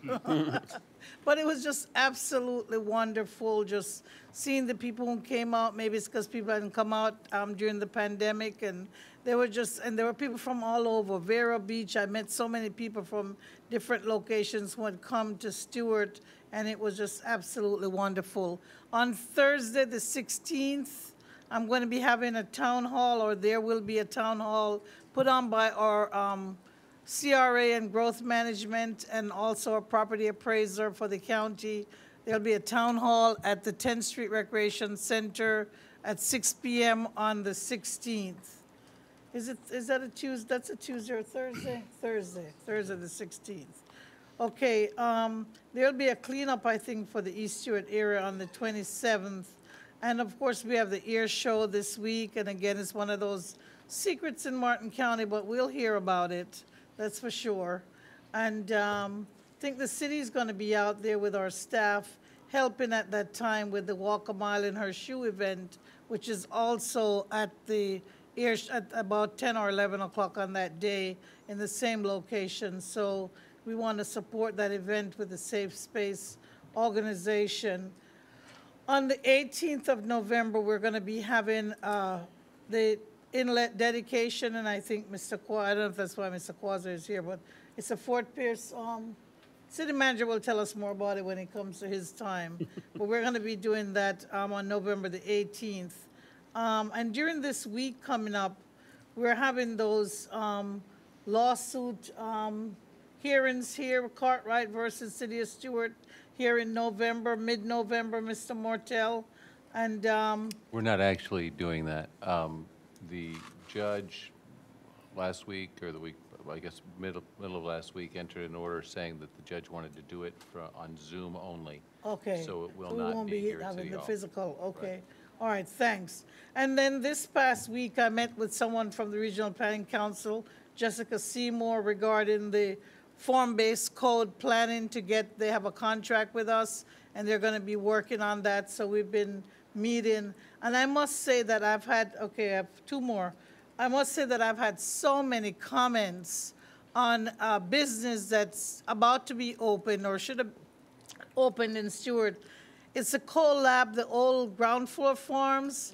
So many people are excited about this. And sometimes when we approve businesses and we hear them tell us, you know, there are going to be so many jobs and so many this, so many that, this is almost like unfolding like a butterfly. It's like it's there, people are seeing, people are asking questions, and people are saying, how can I work, what can I do? And it's just wonderful for them to really open up themselves, so open, and to let others know exactly how their business is coming along and what they're doing. So I just want to give, I don't know, it's not a biz award or anything, but I just want to give CoLab just a little thumbs up as they do on the, whatever, those internet things where you do a thumbs up. And then good, but also not good. We know that the winter is coming along. We're probably going to have some desperately cold days. And I've had people approaching me personally. I've seen it on social media. There's a lot of homeless issues because the rents are so excessive and it's hard to get a reasonable place to live. And I know that probably has prompted some of the discussion that we're going to be talking about with regard to development. But we're going to have a major homeless issue, I think, this winter, and it's already here, and we don't even have the types of hotels and motels that we used to have in the past, and it's going to be very difficult. So as we go around our community, please be aware of that. If you can help any of the agencies who help with aid, whether it's funds or giving something, especially during this giving season, please think about it and do so. That is all I have. City Manager? Yes, Madam Mayor. Just the dedication you were talking about is a U.S. Customs Marine Unit Okay, that's dedication on November 18th. I couldn't read my write-in. Just a couple things. The Station 3 that Commissioner Meyer was talking about and what that looks like. Currently, we are still evaluating the property. It does have quite a low elevation, so we're evaluating that as compared to some other properties. Unfortunately, the other properties, though, we would have to purchase where we already own the one that's at the entrance of Windermere. As it relates to what it will look like, it's about a 2,500 square foot building with a 2-bay garage attached to it. So it's not a enormous location. It'll house about 5 people at the place, for our employees at that location. So I think that the neighborhood has a misperception of what it's going to look like or how big it's going to be. They also don't run sirens as they leave residential neighborhoods like that, and there'll be a red light preempter put in place there at US 1, so that allows the fire engine to exit onto US 1 and be down the road US 1 before they ever have to start exercising the use of their emergency sirens. So I know that everyone has angst when something new happens or changes, and no one obviously foresees or wants to have that probably at their entrance to their neighborhood, but I think that I would like to have a ISO Class 1 fire station at the entrance to my neighborhood, but I can understand their the anxiety about the whole situation. As we move forward, if that is the final site location, I've already spoken to Kev, we've spoken to the HOA about doing some public information campaign and having some meetings with the neighborhood itself and trying to explain that. Unfortunately, when we met with the HOA and delivered the information and what we were willing to do, because one of the things we were also offering is to take on the road maintenance work from that entrance driveway there, which is now under the auspice of the HOA to do.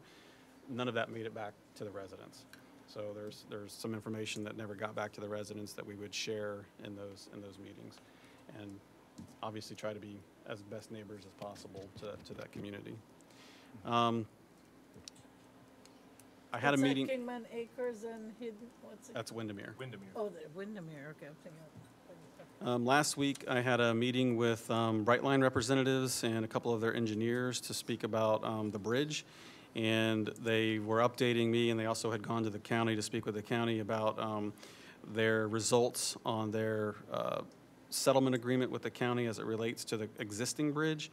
And in that settlement agreement, they were required to evaluate a 55-foot wide span with a 12 to 24-inch rise that would allow 35% of boats to pass.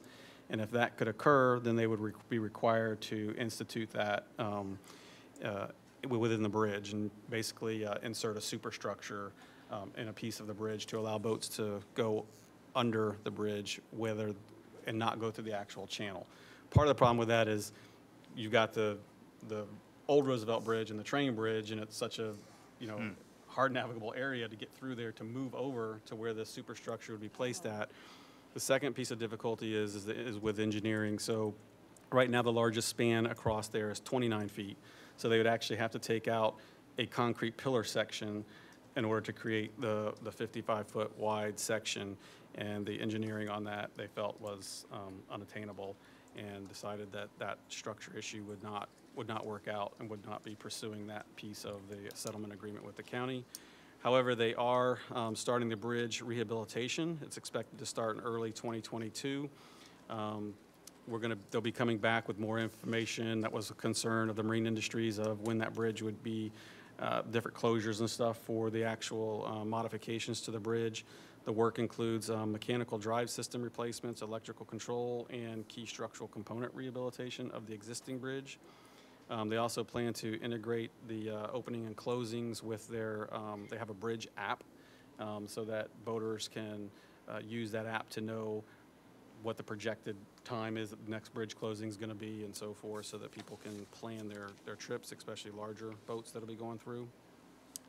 As for the future bridge, Brightline is currently paying for and conducting a scoping study. It started in October. It's about a 6-month process. Currently, that scoping study looks at the engineering alignment and determines what is possible for a new bridge, what that would look like, kind of a thing. They've got significant progress on the scoping study so far, and that will then lead into their next portion of that, which is the PD&E, which that gets to, once they know what it would look like, what can be done there, what the possibilities are, that PD&E study would have significant public input for showing the public what could be done there and what it would look like. And that would also include a NEPA study during the PD&E process for looking at a new bridge. And then it comes down to, of course, the dollar, the funding of the bridge and what's available for infrastructure funding at the time.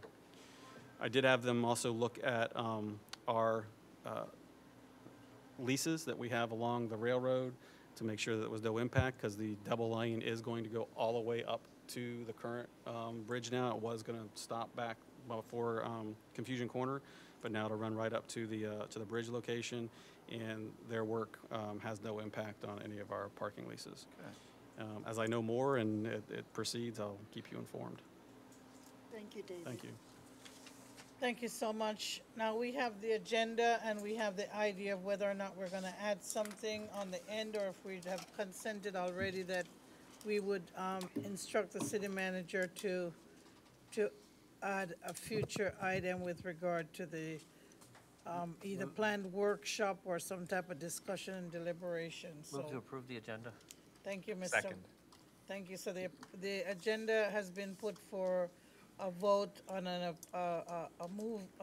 motion by Mr. Commissioner McDonald, a second by Commissioner Meyer. All in favor? Aye. Thank you so much. We have comments for the public, 3 minutes, observing the civility rules. Our first person to comment is Mr. William Rudge.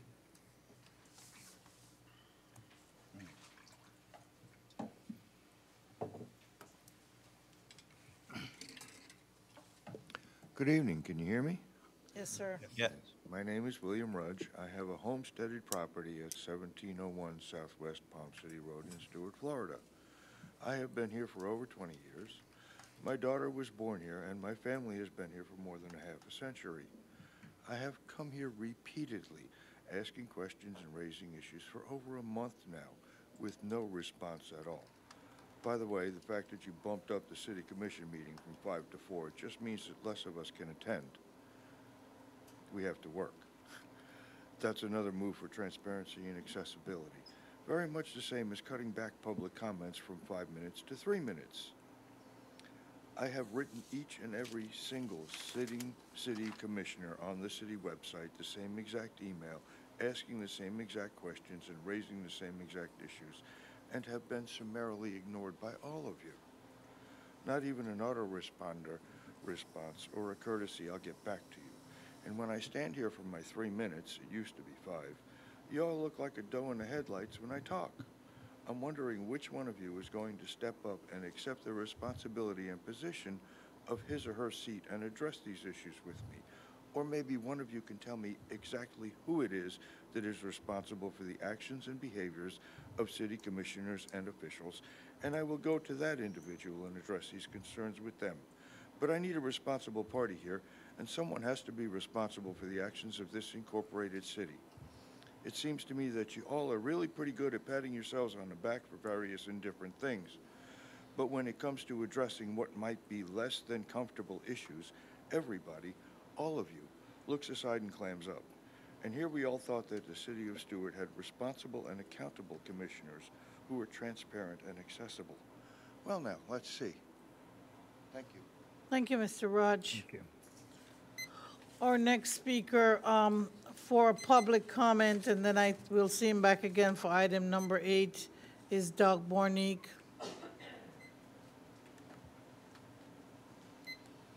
Good evening. I'm up here just to talk to you about something I've already mentioned to you before, and that's the reconnection of the 2 districts, South Florida and St. John's. The presentation tonight was excellent. I think you're addressing it spot on. That's all you can do. It's a huge issue, the most important issue, this estuary. The second most important issue is reconnecting the districts. I asked the Lagoon Council staff if they could do one thing here in the region to help this lagoon, is to reconnect the districts. So if you could put some of your energy and thoughts into that, I know you could get this one done, do that. But the second biggest thing you can do to help this lagoon is get that water from all of St. Lucie County that comes down the North Fork or out the C-25, get it going north. On that slide, it said we need to move water south and west. The second or third biggest thing is north. All of St. Lucie County, or 2/3 of it, used to go north, as I mentioned to you before. Now it goes right in this lagoon, bludgeoning the lagoon. 400,000 acre feet in our own basin go to tide. 350,000 comes from the lake. So you're addressing half of it. The other half is in our own backyard. So I encourage you that South Florida is now currently meeting with my staff on the St. John's Governing Board, and I'm pushing as hard as I can as an individual board member, but it would help to have the cities and counties down here saying, hey, we don't want to hurt the lagoon anymore with our own water. We can put that water to better use. We need the water in the upper St. John's. We're growing trees behind our levee system. We have a huge levee system, 200,000 acres in Indian River Brevard County, and there's trees. I can hit driver 9-iron and not hit any water. We're growing trees. We need this water you're putting to tide. you don't need to put that water to tide. It'd be a great asset. Florida needs its water resource. It's the most valuable resource we've got. Anybody who got elected this last term, this last election cycle, water was number one. Debbie Mayfield, Mast, Gail Harrell, they all made water number one. And you guys are the center of this. And you can do something by getting the districts to reconnect and take 150,000 acre feet north. We'll take it. And I'll be the one to write, if they're worried that we're going to steal your water, we can easily have an understanding that when necessary, we can bleed that water back in the canal system of Martin and St. Lucie County. That's simple. Thank you. Thank you, sir. Thank you. Thank you. Mr. Campenny? Tom Campenny for the record. At our CRB meeting the other day, we had a presentation about a mosaic project on Colorado in the Creek District. And I think that's a great presentation. We said it was fine. We wanted to vote the money. It was $8,000 per year for, I think, 5 years in order to go ahead with these mosaics. But I also asked that we try to get private donations. As you all know, the birds on Colorado were all private donations, except for the installation of the bases. And I'd like to see something similar there. I understand that I've asked that Jim, at that meeting, I asked that Jim Cherlsky be assigned because he did such a great job in the past raising money. He's really good at it. And I hope David Dias has assigned him to that task, because I think we can't just rely on CRB funds. We have to rely on the community. And if we want the arts district to succeed, the Creek, we need to have private money. And I've already donated one mosaic to kick it off, but I'm hoping that with Jim's help, we can do more. And I'm hoping the commission can get also behind that. Thank you. Thank you so much, Mr. Campenny. Ms. Brinkley? Is Ms. Brinkley outside, Chief?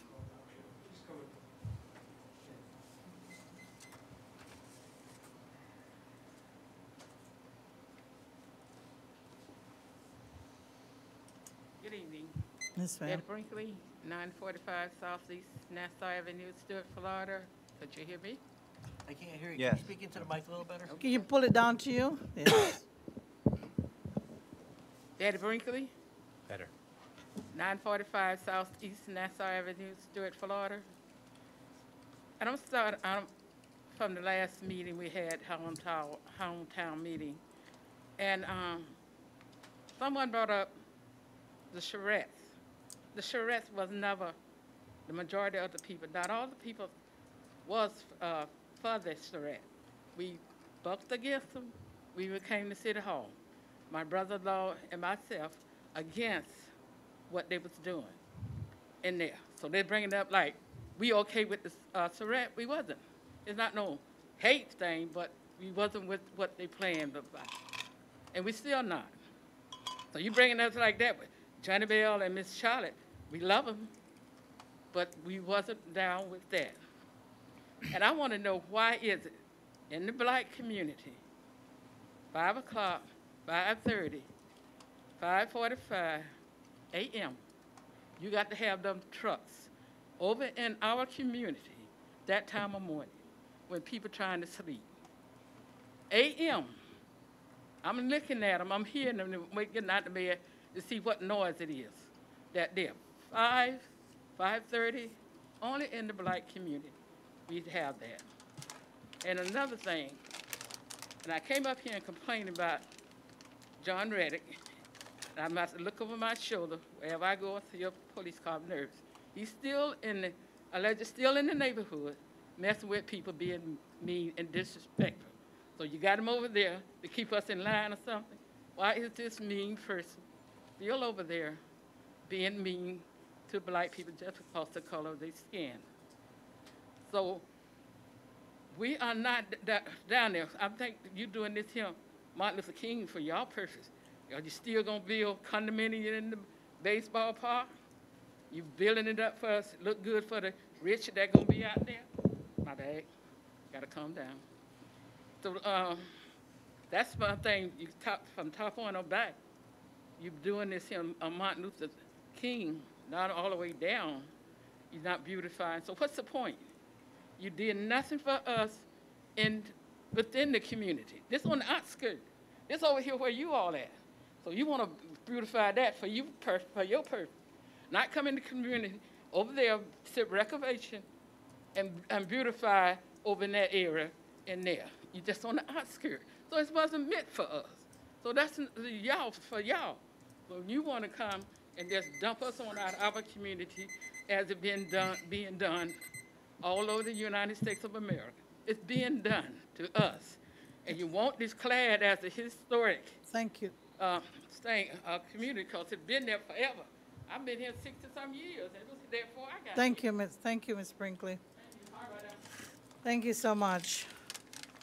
We have the consent agenda, which includes the approval of the city commission meetings. But before I say that and before we accept that, I wanted to say that this first meeting of the month always starts at 4 p.m. And if we have any special set items, we usually break the meeting and say that it is now 5:30 and we would be starting the 5:30 items. But we're going straight through and there was no special item at 5:30, and all the items that are considered members of the public coming today are going to be handled right after 5:30. So this is where we are. We're on the consent calendar, item number 9. What's the pleasure of the board? Move to approve. Second. Moved by Commissioner McDonald, seconded by Commissioner Meyer. All in favor? Aye. Thank you. The next item or our commission agenda item, item number 10, a variance to reduce the upland buffer distance to significant wetland resources. Growth management and staff, and Mr. Mortel. Thank you. Would you like me to read the request? This is a request for a variance to the city's land development code, section 5.03.02, C1 and 4, for a reduced minimum upland buffer distance from outstanding wetland resources, reduced average upland buffer, and reduced construction setback from wetlands for Lot 4 on the north side of Southwest Indian Groves Drive, located at 228 Southwest Indian Groves Drive. Good evening, Commissioners. Erin Wilitka, Senior Planner with the Development Department. So this variance has previously been heard in front of you on April 12th. That was not approved or denied because no motion was voted on. So it comes back before you tonight with a few modifications. Variances are generally granted by the Board of Adjustment. However, in this specific case, the Board of Adjustment does not have authority to vote on this item. It would be the City Commission that has authority to vote on this item. The limitations on granting variances, the Board of Adjustment usually has the power, but again, in this case, due to the fact that this property is exempt from the comprehensive plan and it is specifically in regards to the land development regulations and not with these conditions, you guys, the City Commission would be authorized to vote on this. These are the limitations on granting variances. I know that we had gone through these previously on April 12th. Would you like me to read these to the commission again, or would you like me to move forward? You can move forward if it's okay with the board. Policy 5.A5.5 requires upland buffers to be an integral component of a functioning wetland, and it requires that an average width be maintained of 50 feet and a minimum width of 25 feet for upland buffers beyond the perimeter of a wetland. When the EAR was created, multiple single-family properties were exempt from this comprehensive plan policy. These are the properties that are exempt from the comprehensive plan policy. The property outlined in red is the property that we are discussing tonight. The Land Development Code requires Section 5.03.02, C1 and C4 requires that the average width of an upland buffer be 50 feet, and at no point shall it be less than 25 feet.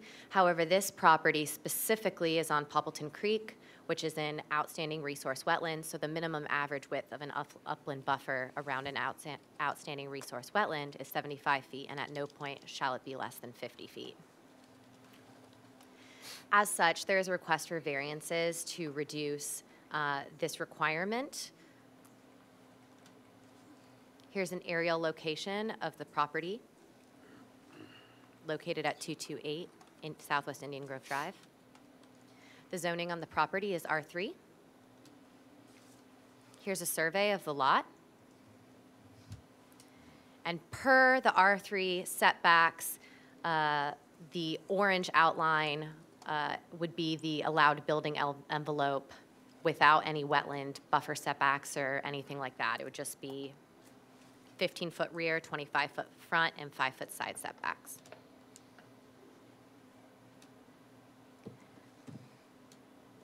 So this is the existing wetland boundary per FDEP. And this is the 25-foot minimum wetland buffer, the 50-foot required average, and the 75-foot max. Now, due to this being an outstanding resource wetland, the buildable area would be in green.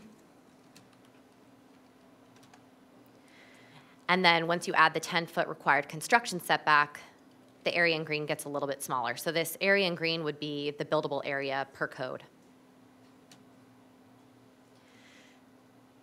This is the proposed building footprint for the applicant.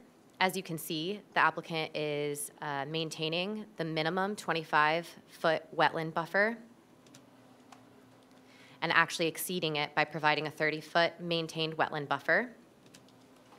However, they are requesting variances from the average 50-foot wetland buffer, the 10-foot construction setback, and the 70-foot max wetland buffer. Here are the proposed architectural elevations. The last architecture that the board has seen was a duplex with a larger footprint. As you can see, this is a smaller single-family home that the applicant has proposed.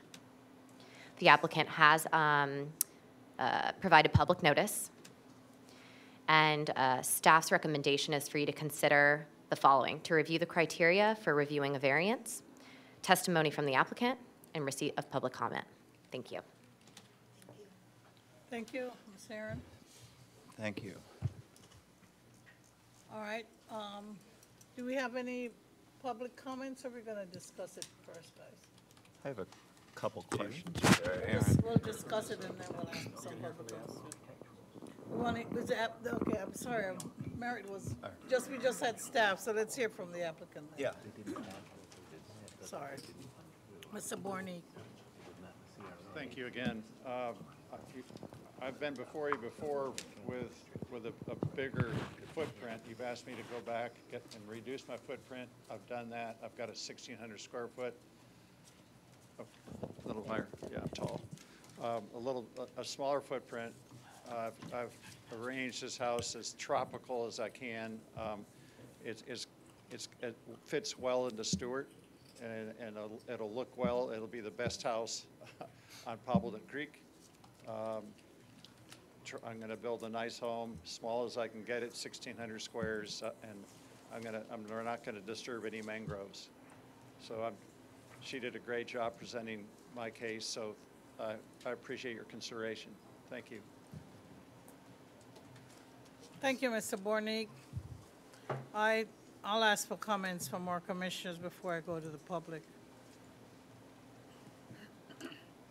With regard to this variance, now with a single family and not the 2 units, do we have any comments, commissioners, on this proposal? Commissioner Matheson, I think. I have a quick question. I was curious about what we have before us. We have a survey that's outlined in the buildable area. If you can go back to that slide, I guess, Yep, that one. That's Aaron. the Thank lot you. boundary in black. And then on this slide, the buildable area per regular code, if there was not a wetland on Poppleton Creek, this is what it would be if it was an R3 anywhere else. So what is if we were to approve this, what would be the previous slide you just had up, the outline in blue of the proposed footprint?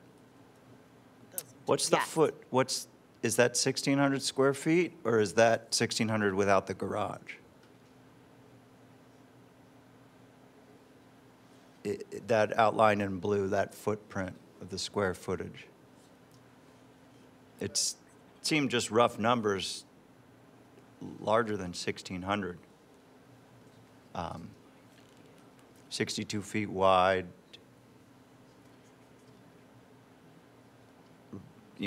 roughly 39 in one of the squares, almost 40, and then 36 in the other square. I think I'd like the applicant to confirm the square footage that he's requesting. Mr. Bournik, staff is asking you to come and tell us about the square footage and exactly what you're requesting in this plan. And if we were to approve this, would that be the maximum footprint?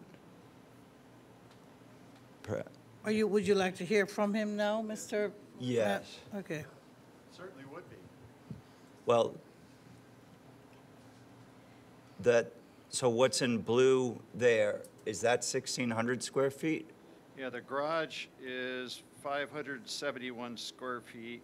The living AC area is 1,600 square feet. Okay. Vice Mayor Matheson, what you would be approving here would be the specific variances, which is the setback reductions for a single-family house. There is a bill that was signed into law about basically commenting on architecture for single-family homes in straight zoning neighborhoods. So the approval wouldn't necessarily be for the architecture specifically of this house, but for the setbacks to the wetland buffer in order to allow a single-family house to be built. And specifically what he's asking for here is so that this footprint, yes, can be allowed. But really, any footprint that maintains this 30-foot minimum distance from the wetland could be permitted. Okay. So we'd be looking at 2,200 square feet footprint or so? Correct. Okay. Do you know the amount of footprint on a cottage lot off the top of your head, Kev or Aaron? Again, that's would be determined by the setbacks of that lot. So a footprint could be anywhere in between those boundaries, the setbacks within that lot. In our code, though, there's a bullet point. It can't be over 30% of the square footage of the lot. And then that's determined by the size of the lot. So, yes. The smaller the lot, obviously, the smaller the footprint. There would be a sliding scale of square foot. Yep, just percentage-wise based on the lot. And I kind of, again, am no mathematician, but I did some rough calculations and got about the same, that the proposals, a little over 2,200 square feet. And rough calculations, just factoring the depth of the lot, 110 feet on one side, 80 feet on the other.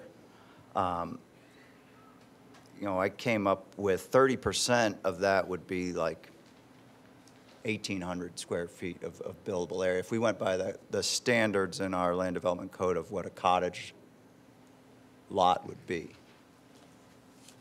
And my hesitancy on this as it stands is that I know numerous times it was mentioned when it came up before that the idea was this would be a cottage lot.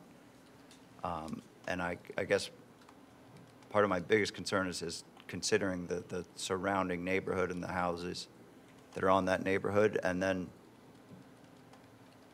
the amount of buffer that is proposed to be reduced by.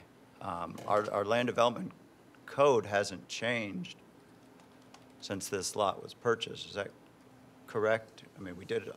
Yeah, that is correct. This is the reason why we're in front of you now with this request, is due to the fact that the Land Development Code allocates or defines this outstanding wetland resource buffer at 75 feet maximum, well, minimum, with an average. But we know that if that was applied to this lot, it makes it unbuildable. But would it be? And that was recognized in the comprehensive plan. If the comp plan, the adjustments in our comp plan, but in theory, the lot could still be buildable if instead of the variance of 30 feet, it could be 40 feet. I think essentially that could happen because in the R3 district, you are allowed to reduce the front setback to 15 if you have a porch designed onto the front of the property.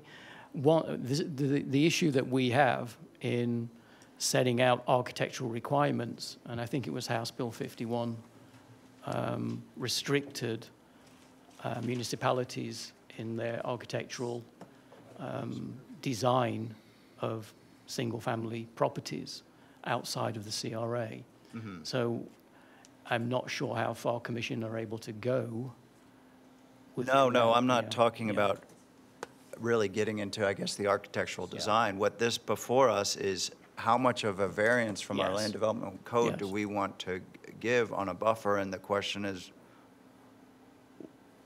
what is reasonable? And I guess for me, to my fellow commissioners, I see a proposed house, and we should shift the entire code for what can be built there. And perhaps there's a more of a middle ground of looking at the entire project with trying to minimize the amount of variance. Could you build, with 10 foot more of a buffer on the wetlands? What would that look? What's the buildable area? And does the house, could a cottage lot be built there without right to code? It's, the proposal's 62 feet wide. What would has it been examined to build a 25-foot deep house or a 20-foot deep house that's 60 feet wide? Is that livable? Or should we, impact the wetland buffer more so that the house can be larger? And that's what's before the commission. Is that? That's right. And I think the measurements you point out, of course, something could be built there. Whether or not that would be livable is, a question for who was going to be living inside it. But there would be an area there that could accommodate a residential dwelling. And, we know that we've seen movements to really small or tiny building footprints, and that, yes, a lower wetland buffer, a higher wetland buffer would still, to some extent, allow a buildable area. Whether that's practical or not, I think that is with the designer and the property owner. So I'll just real quick, in some of my considerations to my fellow commissioners, if I look at the 62 feet wide and say it's 25 feet deep, the house, which is significantly less than, of an impact, it still would require a variance, but you're looking at a 1,500 square foot, 1,550 square foot house. And then what if you had a variance to shift the house forward a little more towards the road? It's less of an impact on that wetland buffer. Or what if you considered, if you wanted that 2,000 plus square foot house, what if you considered a second story, but still, a house in that 20 to 25 foot depth range, knowing that you have, quite a decent amount of width on the property. So I'll leave it at there, but those are, when I look at this, some of the considerations of, can something be built that is clearly livable at those numbers, going at it, trying to minimize the variance required on the wetland buffer. All right, Commissioner McDonald? Yeah, just to follow up on one of Commissioner Matheson's question, is this considered a cottage lot? What? No. Okay. It's a regular lot needing a variance. So, okay, so, first of all, I always mispronounce your name, Bournik. Pardon? Doug. Doug, okay, Doug. And I apologize. For some reason, I have a very hard time with your last name, and I don't want to destroy it. So thank you, Doug. Anyways, first of all, thank you for. I think you heard what we said at the last meeting, and I appreciate the fact that you came back with something different, and I like what you've done. And so I just want to confirm, Commissioner, and this again, Commissioner, I'm kind of duplicating some of the questions Commissioner Mathis had. It's 1,600 square feet roughly under air, and then you have the garage, which takes it up to 2,300 square feet or something? Yes, sir. Okay. I also see, it's one of the things I like about your plan is that you didn't go to the maximum setbacks on the sides. Yes, sir. I think that, 5-foot setbacks are pretty tight, and I'm leaning towards this. I just want to hear. I appreciate everything Commissioner Matheson said. I don't think it's too big for the neighborhood, but I'm also kind of waiting to hear from the public. But I do appreciate the fact that you listened to us and you came back and you come up with a toned down plan. So I'd like to your concerns about moving it further towards the road. There's some large Florida Power and Light guide wires that are there, very large. There's, if you've been down Indian Grove Road, those of you who've been down it know that exists, and they have a setback. So we moved as far as we could. I'm on the Lagoon Council. I don't want to impact the lagoon at all, and so I've moved it as close to those guide wires as they allow us without having them physically go in, and they're very large. It's a big part of their operation there. So we've moved it as far away from the mangroves. Plus in '04, after both hurricanes went through, I made a point of coming down here and looking where the high water line was, and it just came up to the edge of the mangroves, the top of the mangroves. It didn't even come on the lot, FYI, just as another point. I'm very aware that this, I was, dying to know what happened to that and my house in Vero. I lost my roof in Vero after Francis and Jean. But that high water mark was not even up to the edge, past the end of the mangroves. So, and I'm setting back 25 feet past that. So I know where I'm at as far as the hydrology of that lot. And I'm beyond any high water that occurred even in a hurricane. So, just as a point. Thank you, sir. Before Mr. Meyer speaks, I wasn't here for the very beginning, but did staff say that they received any mail or response from the neighbors and that all the notices had gone out to the neighbors?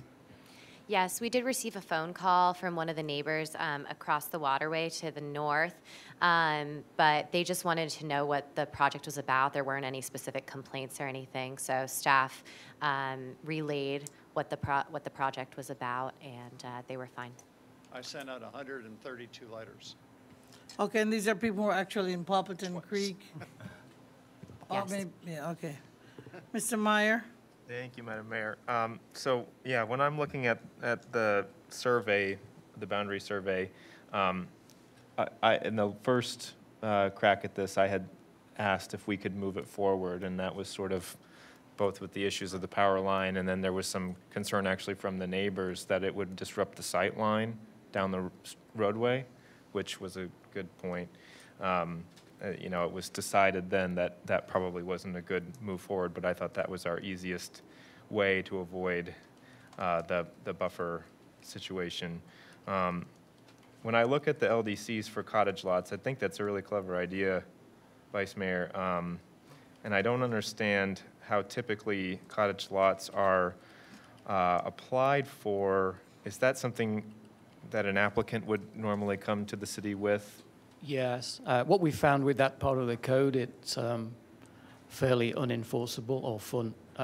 Right. Because of the way there is a conflicting piece of the code which negates a lot of the benefits of a cottage lot. Right. It sounds to me like in spirit, it's a good idea because the purpose, Section A, says that it's meant to support the use of efficient urban residential land by allowing development for substandard lots. Yeah. And I think it's an this is an outstanding it's an excellent resource law. idea, but there are conflicts in the code which makes I don't think we've had actually one cottage lot come through. I mean, I understand where you're at, Vice Mayor. I agree with you too. I mean, this is not my property, and certainly I live in a small dwelling, and I tend towards small dwellings, and I think that I would like to see a smaller dwelling. But I do respect and appreciate the fact that the applicant has come in and redone the plan. I guess where I am, my main concern was yours, is that outside of just granting the variances with the setbacks, I don't know, is this footprint, I know we can't talk about architectural elevations, but is this footprint or a limitation on this footprint included in this, or is it just simply the waiving of and then we could see a bigger, maybe that section in the front could come forward? Yeah. That would happen potentially? Potentially. I think what you could do is look at the side setbacks and push those in with the variance and create larger side setbacks. You could, as Vice Mayor said, not go for the full 25 feet minimum wetland buffer setback and pull that forward. I'm confused about what essentially we can condition in terms of architecture. Right. Setbacks, I'm just working to setbacks. Yeah. Whether or not we can influence more than that, I'm not certain. So it could be said that the building footprint itself could be architectural. It and could therefore be, yes. And I just illegal. also wanted to know, if you're looking at this survey as well, the applicant has jogged it back per where the FDEP wetland line is, and really just jogged it 30 feet based on the location of the wetland line. So as you can see, the pinch points that he's hitting where the 30 feet are, he's kind of gone with the wetland line, so it is kind of the maximum footprint that you can have with his requested 30 feet. Mm-hmm. Can we go back a couple slides just to your sections of the code where I always try to look at the shalls? Okay. Which one? Let's go back one. Something about... Back to the variances? Yeah, the variances and sort of our obligation to provide relief. Such variance may be granted in case of unnecessary hardship following the findings of the Board of Adjustment, which we're acting in that capacity right now. Okay, I'd like to hear what the neighbors or public comment would have to say. Thank you. We've had our discussion with staff. Let's move to the public, with our board. Are there any public comments on item number 10, variance to reduce the upland buffer distance to significant wetland resources? I'll go with the public, the persons who've asked to speak, and then if there's any additional public comments, please let me know and fill out a green card. Mr. Bournik, you're the applicant and you've spoken already. Mr. Joe Flanagan. Thank you for the opportunity. For the record, Joe Flanagan, 315 Indian Grove Drive for 33 years. I sit on the county LPA, so I feel your pain. There's a thin line between property rights of what the builder and the owner has the ability to do. I also understand that the setbacks are specifically in place to protect Poppleton Creek. I'm not sure which hurricane you came to visit, but I know in the 04, there was water standing on Indian Grove. So it can be pushed up there, but that's easily solved by just raising the elevation of the site. But a couple of things. throughout these documents, it says significant wetlands. It says outstanding wetlands. So the wetland protection, if you look back to what you had shown, where some of those are all along Poppleton Creek that are not in the comp plan. So they do come from the land development. There's two things on here of note. One is it says he's requesting a minimal variance for a buildable lot. We were talking about the house size. I've raised a family of 4 in a 1,300 square foot house. My mom and dad live next door to me. They have a 1,450 square foot house. They got more money than I have, but it can be done. The concern I have is what I'm looking at the picture, and it's a beautiful house, by the way, beautiful architectural design, and it is similar to the house that is to the west that is already there. Greg has that house, but his house is just under 1,500 square feet. This is 1,600 plus a garage. I'm just concerned about the neighborhood integrity. The neighborhood was built, Indian Groves is from 1973. A lot of those houses are there, and they alternate 2-bedroom, 3-bedroom, 2-bedroom, 3-bedroom, 2-bedroom across there. But I'm looking at some of these variants from 75, which is what is designed, down to 30. I get it, and the problem I have is the same one you pointed out. This meeting is about a variance. Now, he can put whatever drawing he wants up there architecturally, but if you give the variance, it's not a final site plan. So he would have that opportunity, and I would echo absolutely what Commissioner Matheson was saying. It'll fit. You can make it fit. Something around the 1,500, it's all in line with everything else that's in the neighborhood. I'm just concerned, the large, and he's absolutely 100% right. You cannot move it any further forward because FP&L put this big thing there. I know one of the previous owners, and I hope you were not one of the people that bought from him, because he was telling everybody, buy the land, give me $100,000 for it, you're fine. Ask for variances, they'll give it to you. And it just hasn't happened. And that was kind of what was going on. So I'm just concerned about the footprint that's there. I think the commission did a phenomenal thing, and a great gift to Doug was not to vote on it last time. Because if you'd had denied it, it would have gone all the way back. You'd have to pay and wait a whole year. You gave him the opportunity to come back, and he's come back with something that's very good. I still think it's too big. But again, that's my personal opinion. Whatever we can do to reduce those and make them happen from there. Thank you. Thank you, Mr. Flanagan. Staff and Mr. Bournik, do you have any other comments or anything before our board, somebody from the board makes any type of motion or additional comment? Okay, we have additional comment from Mr. Commissioner Meyer. I just wanted to, I appreciate the public comment, but I also want to be clear. We cannot make decisions based on the architecture because of a state law. Yes. And if the architecture is also the building square footage, the footprint of the building, that's not, we're not allowed to touch that, unfortunately. I think the idea, though, that could the lot, again, our main ability here with this granting this variance is relief required so that there's no undue hardship. And I think I agree with you, Commissioner Matheson, when you first said, Vice Mayor, that, you know, there is a way to build on this parcel without this specific request. If we can look again at the wonderful color-coded map with lines, is there a different way we can approach this? I think there is. I agree, and I want to say that the reason I brought up and compared this to a cottage-style lot was that was some of my original discussions with Mr. Bournik, and I know he took the time to meet with myself and I believe the other commissioners before the first proposal was describing, you know, a cottage built here.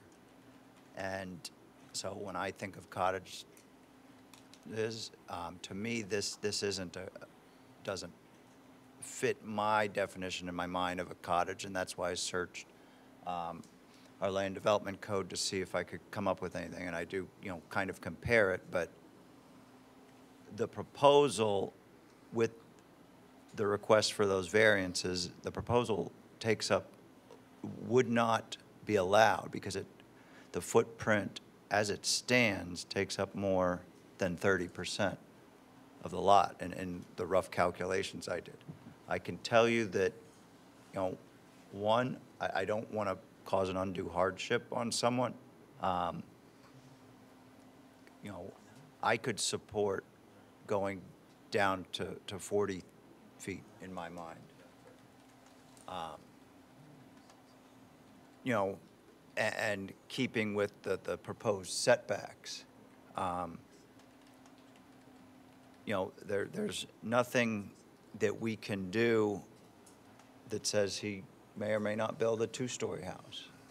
And I would like to know from staff, I would also want it to be codified, if possible legally, that it stays a single-family house. But to me, what sits before us is the amount of impact we're going to have on that wetland buffers, the request.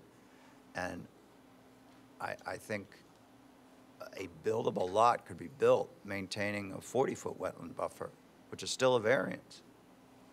Yeah, can I jump in? Yes, Mr. Mayor? Meyer. Okay, that's I guess that's great.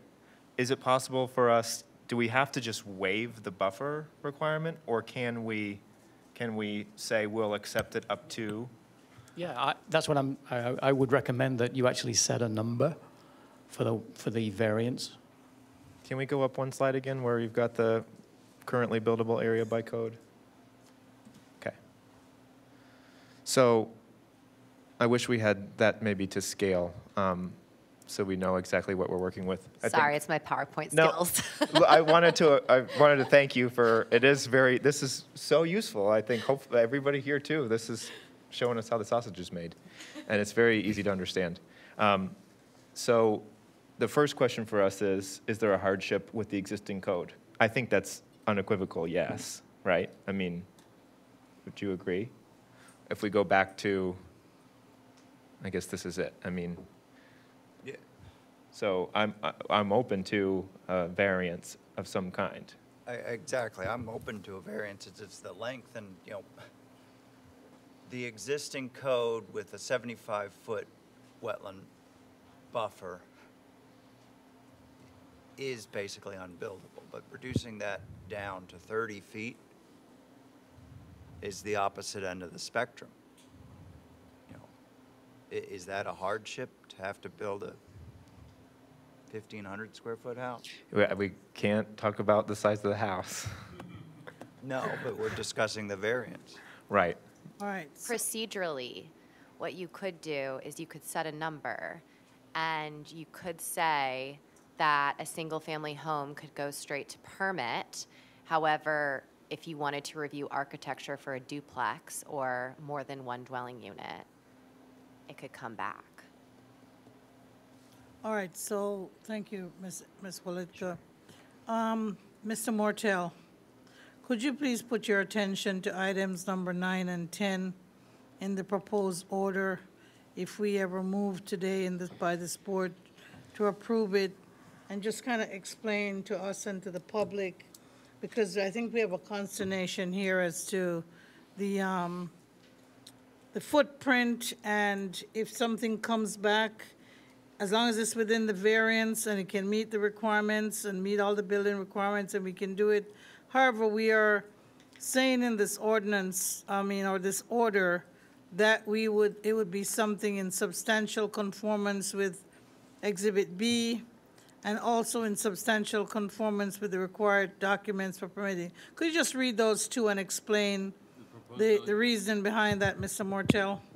Well, first you have to recognize that this is not a PUD. Right. This is not a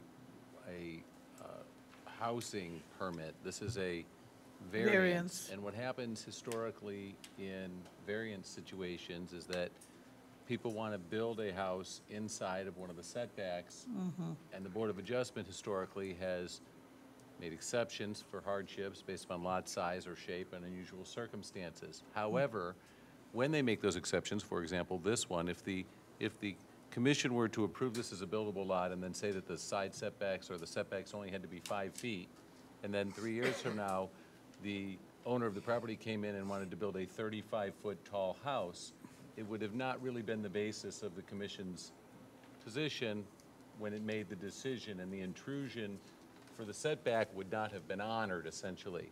So historically, what the Board of Adjustment has done is said, or I should take that back, what applicants have done is come in and said to the Board of Adjustment, this is what I want to build, this is why I need the setback exception or whatever it's called, in the, you know, in this particular case it's a wetland setback, and if you grant me that, this is what I'm going to build, so I'll stipulate right here and now to adopting of the site plan, essentially, of me building this. And we saw that with some of those lot splits historically.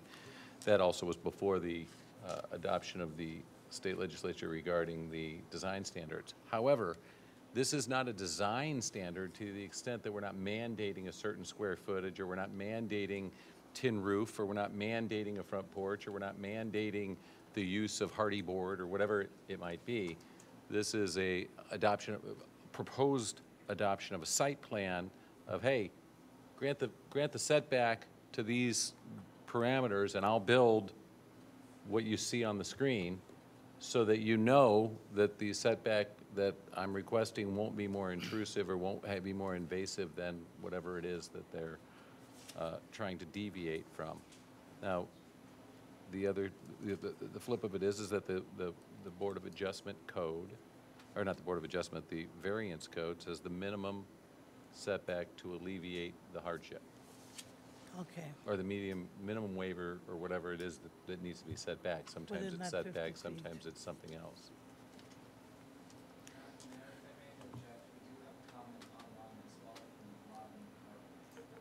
Okay, we'll accept that at this time. I think we had public and we have had everybody speak. Ms. Cartwright, you're online. This is item number 10, variance to reduce the upland buffer for a project presented by Mr. Bournik. Hi, good evening. Robin Cartwright, 703 Southeast Hibiscus. Public comments were not accepted earlier during the general comments from Zoom, so I do have a concern about the discussion that will be had later, so hopefully you will open that up for public comments.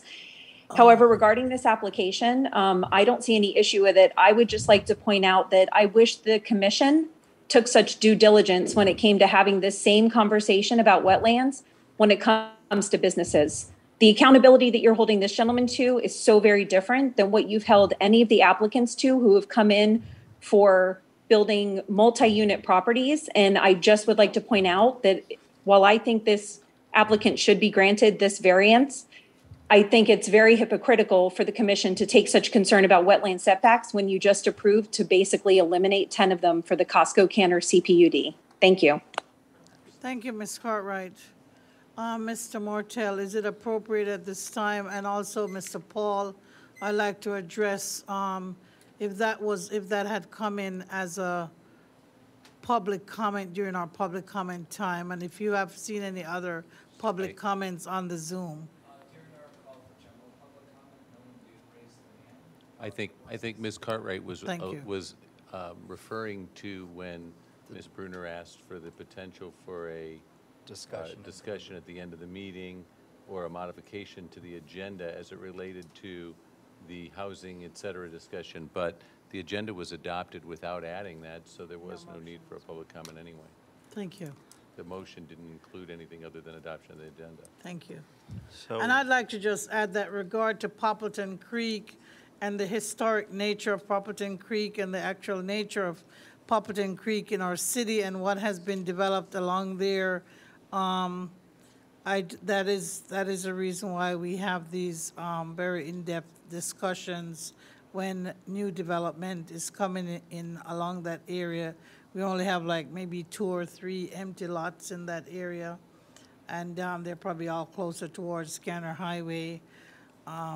The issue is from the back of the lot mostly to Poppleton Creek.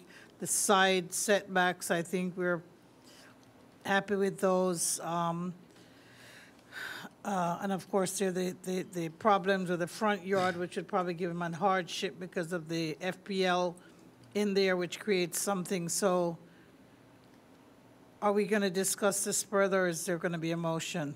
I will make a motion, and then, again, this is specific because it's outstanding quality wetlands, but I'll motion to approve altering the minimum average width of the upland buffer to 40 feet, and the upland buffer at no point less than 40 feet for the second requested variance. And in doing so, altering the third requested variance for the construction setback to be included within the 40-foot buffer,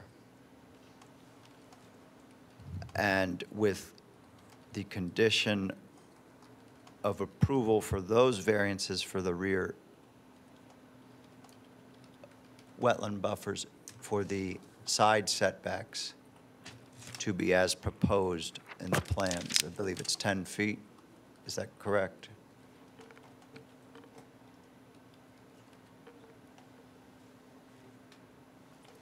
Are you asking It staff if you think you're about half of this? Aaron? It looks like it's 7 feet. 8 feet. That's why the motion was as proposed in the plan. As proposed is fine. We can look at the full size and, yeah. And It's hard to tell with that line. Yes, it is 10 feet.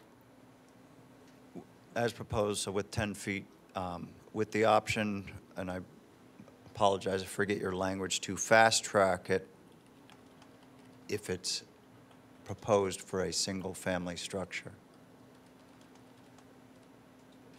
To go straight to permit. Go straight to permitting.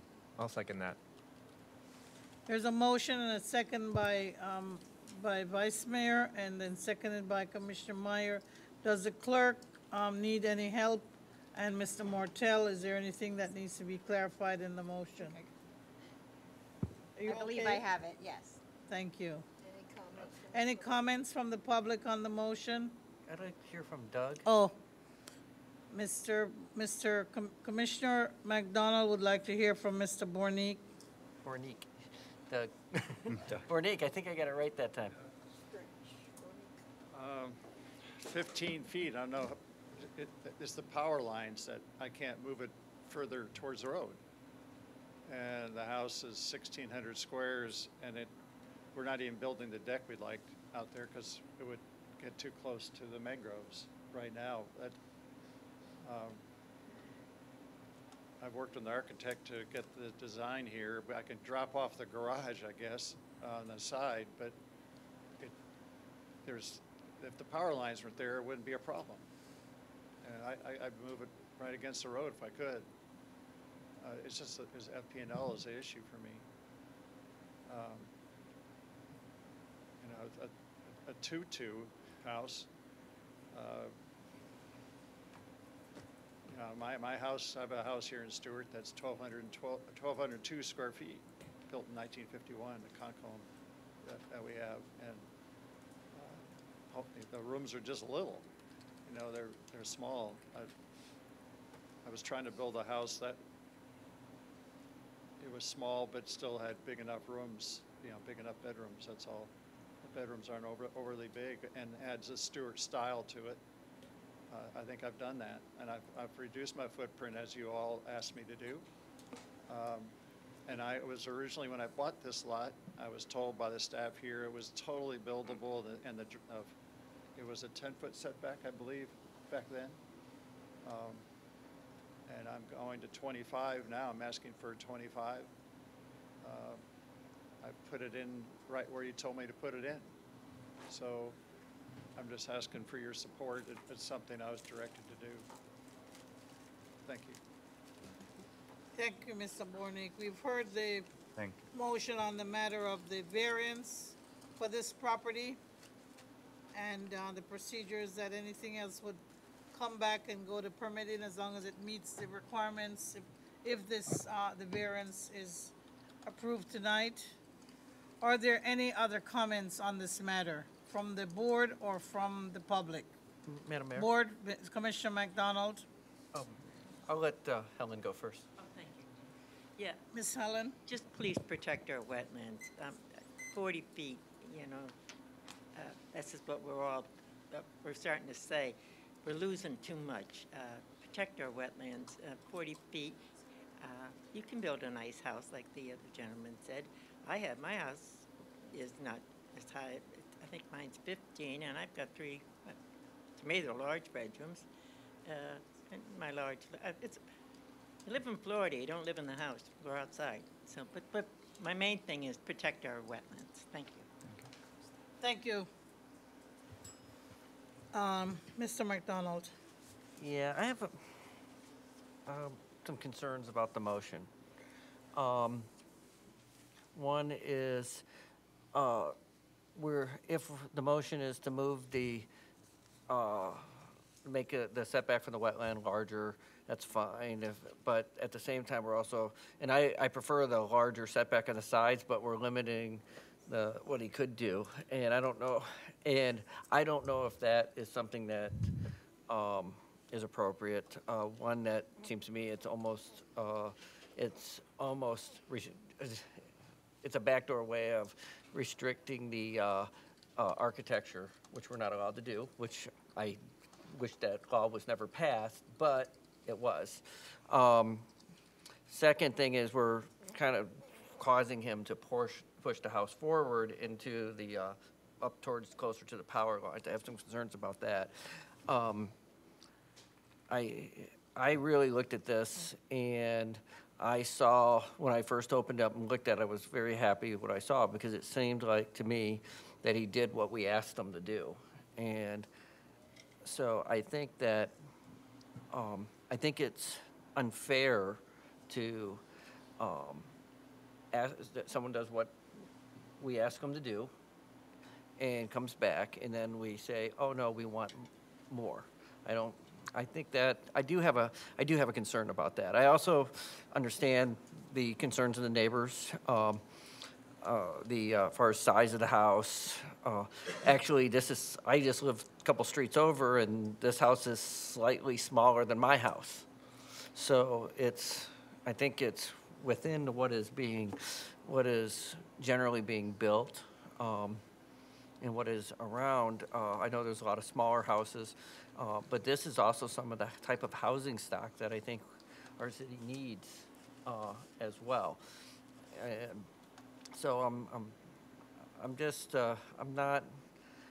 not a fan of the motion as it is. So thank you. Thank you, Commissioner McDonald. Just a little bit of reasoning when I just look at this and before us, reducing the 39 feet to 29 feet at 62 feet wide. If you just squared it out and worked with an architect, that building footprint could be 1,800 square feet. And we are not limiting the architect at all. All we're doing is making it the buffer. We're still giving a variance to build a footprint of buildable area with a 40-foot wetland buffer on the single story of 1,800 square feet. We're not limiting his option to go to 2 stories. We are primarily looking at that wetland buffer of an outstanding quality wetland. So my motion does stand.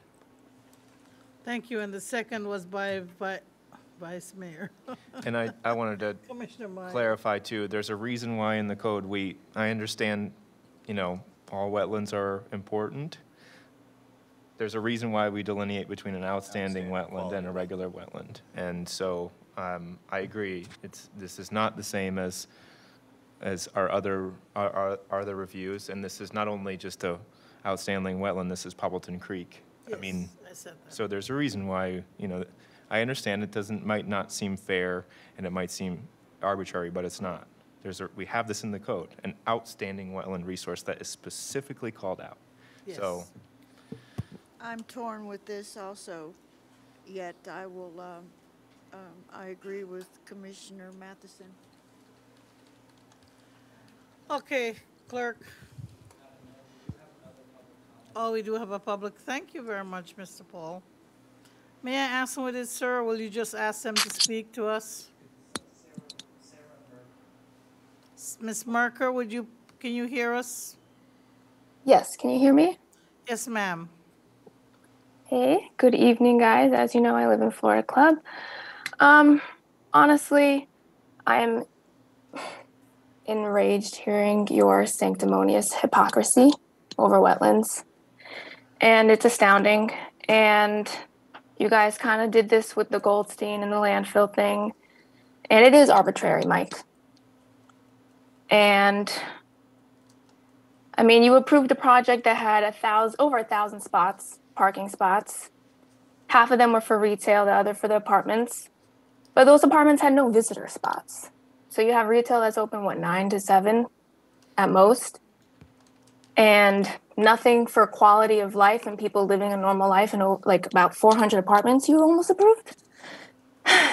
So it's really amazing to hear you suddenly care about conservation when repeatedly you voted for every high density project that comes before you. You make it tough for people who are already here. You try to disqualify people like me who are young and can't afford everything that you're approving, but you say that you speak for young people who need housing. Well, the truth is going to come to light regardless. So what we're witnessing here is just a show. And it's just exhausting. But I just look forward to what comes in the future. And as Campbell Rich said in the local planning agency meeting, there should be a moratorium. You guys approved over 3,000 new construction units. Unbelievable. Ms. Merker, before you close out, can you give us your address, please? I'm not going to give my exact address because I have privacy concerns, but I live in Florida Club. I live on wetlands. I see how important they are. I see every day all the variety of birds that you disregarded photos and evidence of for 10 wetlands. Thank you. So thank you for listening. Yes, ma'am. Thank you so very much. Are there any other public comments? Thank you. Clerk, Madam Clerk, there's been a motion and a second. Yes. And there has been no addition to the motion. The motion stands. Commissioner Bruner? Yes. Commissioner McDonald? No. Commissioner Meyer? Yes. Vice Mayor Matheson? Yes. And Mayor Clark? Yes. Thank you so much. Your item is over, Mr. Bournik. Thank you very much. Item number 11, major site plan amendment, Monterey Medical Park and expansion. This is a quasi-judicial matter, and I'll call on Madam Mr. Mayor, Martell to assist Madam Mayor, me. before you begin, What do we need to do? Development would like to say something. Yes. Madam Mayor, we're requesting that this application be continued until the December the 13th meeting. The primary reason for that is to do with the stormwater and some interesting issues that you would have heard during the presentation tonight. But we do have a very interesting conflict in the land development regulations when it comes to underground storage of stormwater runoff. And part of my interaction with both the city consultant and the applicant was over the city's code, section 6.0301B, which limits the amount of underground stormwater runoff that can be stored on a site to 40% if that's outside, if the site is outside the CRA. So the discussion I was going to have regarding this application is whether or not the City Commission would, in view from the three commissioners who attended the conference with me from the Low Impact Development, the recommendation from that is to get as much underground as possible and to limit dry detention areas because of the washout of pollutants from those areas. So I think there's a larger issue with where the city code sits on these underground storage, especially, particularly when we've been talking about increasing the amount of on-site storage that we would be looking for on development projects. So I'm working with CapTech, our city consultants, and the applicant on this issue, but that is going to be one of the potential discussion points that we're looking Thank at. you. Mr. Mortel, as to resolution number 86, 2021, item number 11, major site plan amendment, how can we phrase that tabling? Is staff asking us to table this matter so that? Continue to date certain of December 13th. Okay, Mr. I'll- Mortel, Yes, ma'am. what are we doing? I'll motion to, Okay, we're waiting for a motion. That's what. Madam Mayor, I Wanna be motion clear. to continue Resolution 86-21 to December 13th. Okay. But Mr. Freeman, to be clear, are you saying you're going to review our land development code for this specific project? I think the discussion, if it comes down to it, the staff will be, and we're not certain yet of the final percentage that will be stored underground. That's still trying to be getting below the 40% that would trigger a variance from the city code. So the item may include a request to vary the land development regulations to store more water underground, which staff would recommend in a future code amendment that we look at all the concepts that we heard about with low impact development and incorporate that within those concepts. Just to consolidate that comment, within the CRA, underground runoff is permitted up to 100%.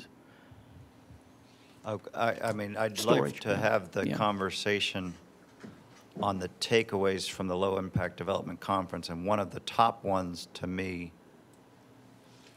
was that all of these adjustments are caused by basically the destruction of green space, nationwide or worldwide. So storing more water on site was a top priority, but preservation of green space seemed to be one of my biggest takeaways from the conference. But I'll make the motion to continue and. Second. I think it needs to be to a date certain. December 13th is what I December said. 13th, Yeah, the yes, that's motion what I was- was trying to get at That earlier. was the request, right? Yes. The motion was to date So certain. motion and a second? Second. Yes. Any comments on the public on the motion? Madam Clerk, do you want a voice vote from us or an all in favor? That can be an all in favor. All in favor? Aye. Aye. Thank you so much. Item number 12, the SRF loan application for the alternative water supply. This is resolution number 114-2021, a resolution of the City Commission of the City of Stuart, Florida related to the State Revolving Fund Loan Program, making findings, authorizing the Financial Services Director to submit the loan application agreement for the $17,319,799 alternative water supply project, authorizing the mayor to execute the loan agreement, designating authorized representatives, establishing pledged revenues, providing assurances, providing for conflicts, severability, and an effective date. Madam Mayor, you had a presentation on this item, I believe, 2 meetings ago. Mr. Volker is here for any questions. We basically put it on commission action due to the dollar amount. Move for approval. Second. There's been a motion and a second. If this ever gets approved, that'll be the biggest thing I've ever signed, so.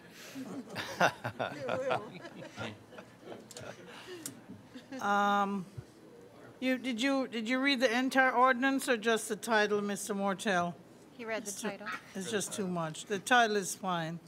Are there any public comments on this matter? There's been a motion and a second.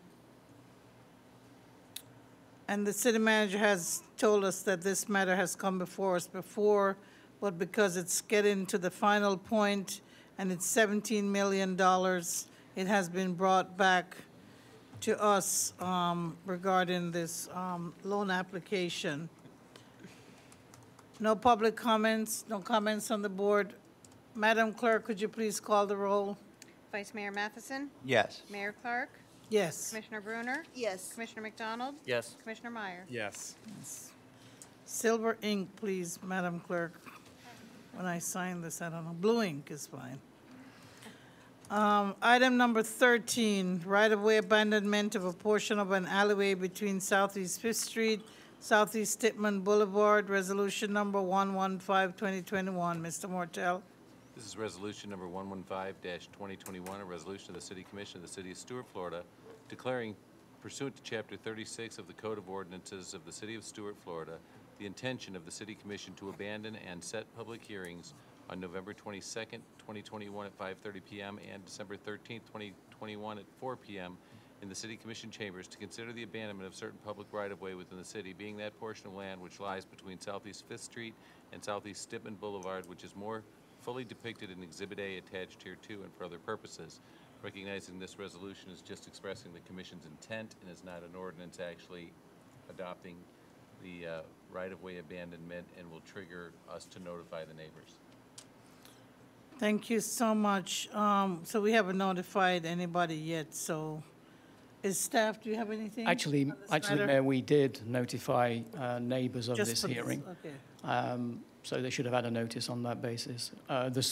On the screen, you show we show the alley in question, which is between Stitman Boulevard and Southeast Fifth Street. You can see it's not a complete alley.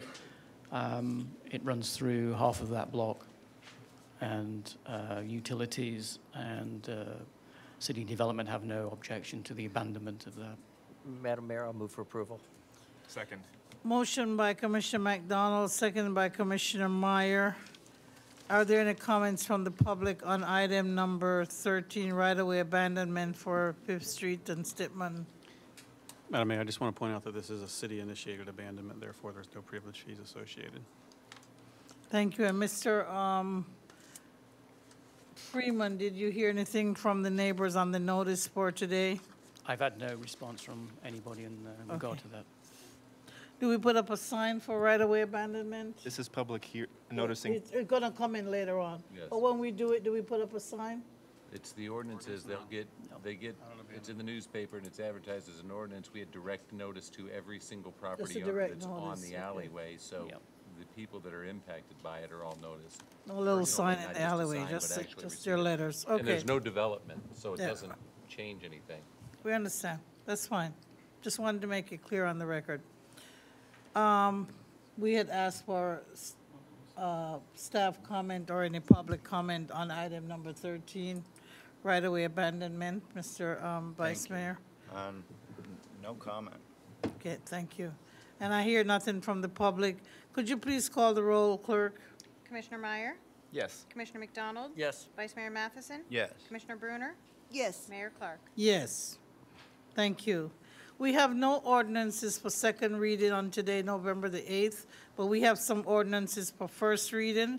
Item number 14, amendment to the Land Development Code, specifically the sign code, ordinance number 2469, 2021. Mr. Mortel? An ordinance of the City Commission of the City of Stuart, Florida, amending the existing section 6.11.03 entitled, quote, non-conforming signs, amortization of certain signs, end quote, in Chapter 6 of the City of Stuart Land Development Code to remove deadline for the amortization period for existing non-conforming pole signs and provide provisions to accelerate pole sign removal, providing for repeal of conflicting ordinances, providing for an effective date, and for other purposes.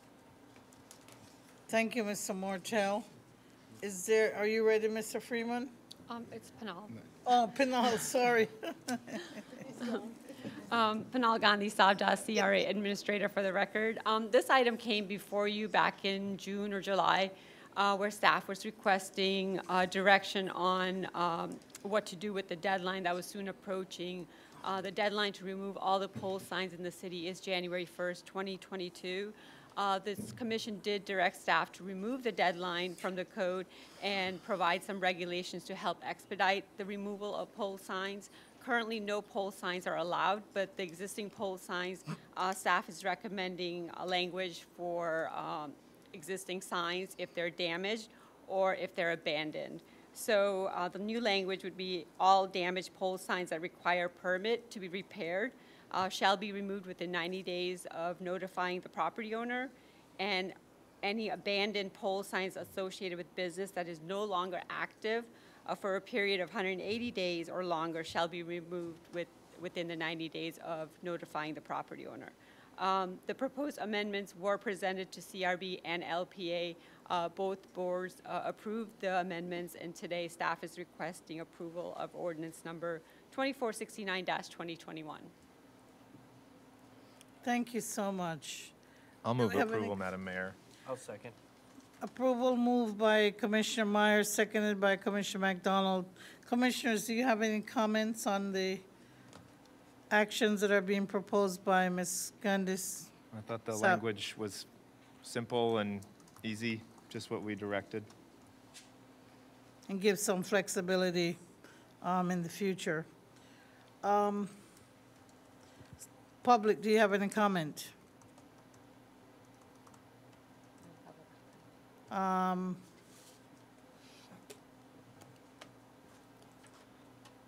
Clerk? Mayor Clark, Yes. Vice Mayor Matheson, Yes. Commissioner Meyer, Yes. Commissioner Bruner, Yes. Commissioner McDonald. Yes. Thank you. We have item number 15, which is Silverthorne, a quasi-judicial matter, which is being asked to be continued to a time certain of December 13th, 2021. This is ordinance number 2472-2021. Madam Mayor, I'll motion to continue to December 13th. Second. Motion by Commissioner Vice Mayor Matheson, seconded by Commissioner Meyer. Is there any public comment? Any comments by our board? It's going to be my birthday. Which one? December 13th? Yeah. Oh, it's nice. So let's have a really good, long discussion about it, because you know what I like. Yeah. So, clerk, do we need to do all in favor, or you want to call us? All in favor?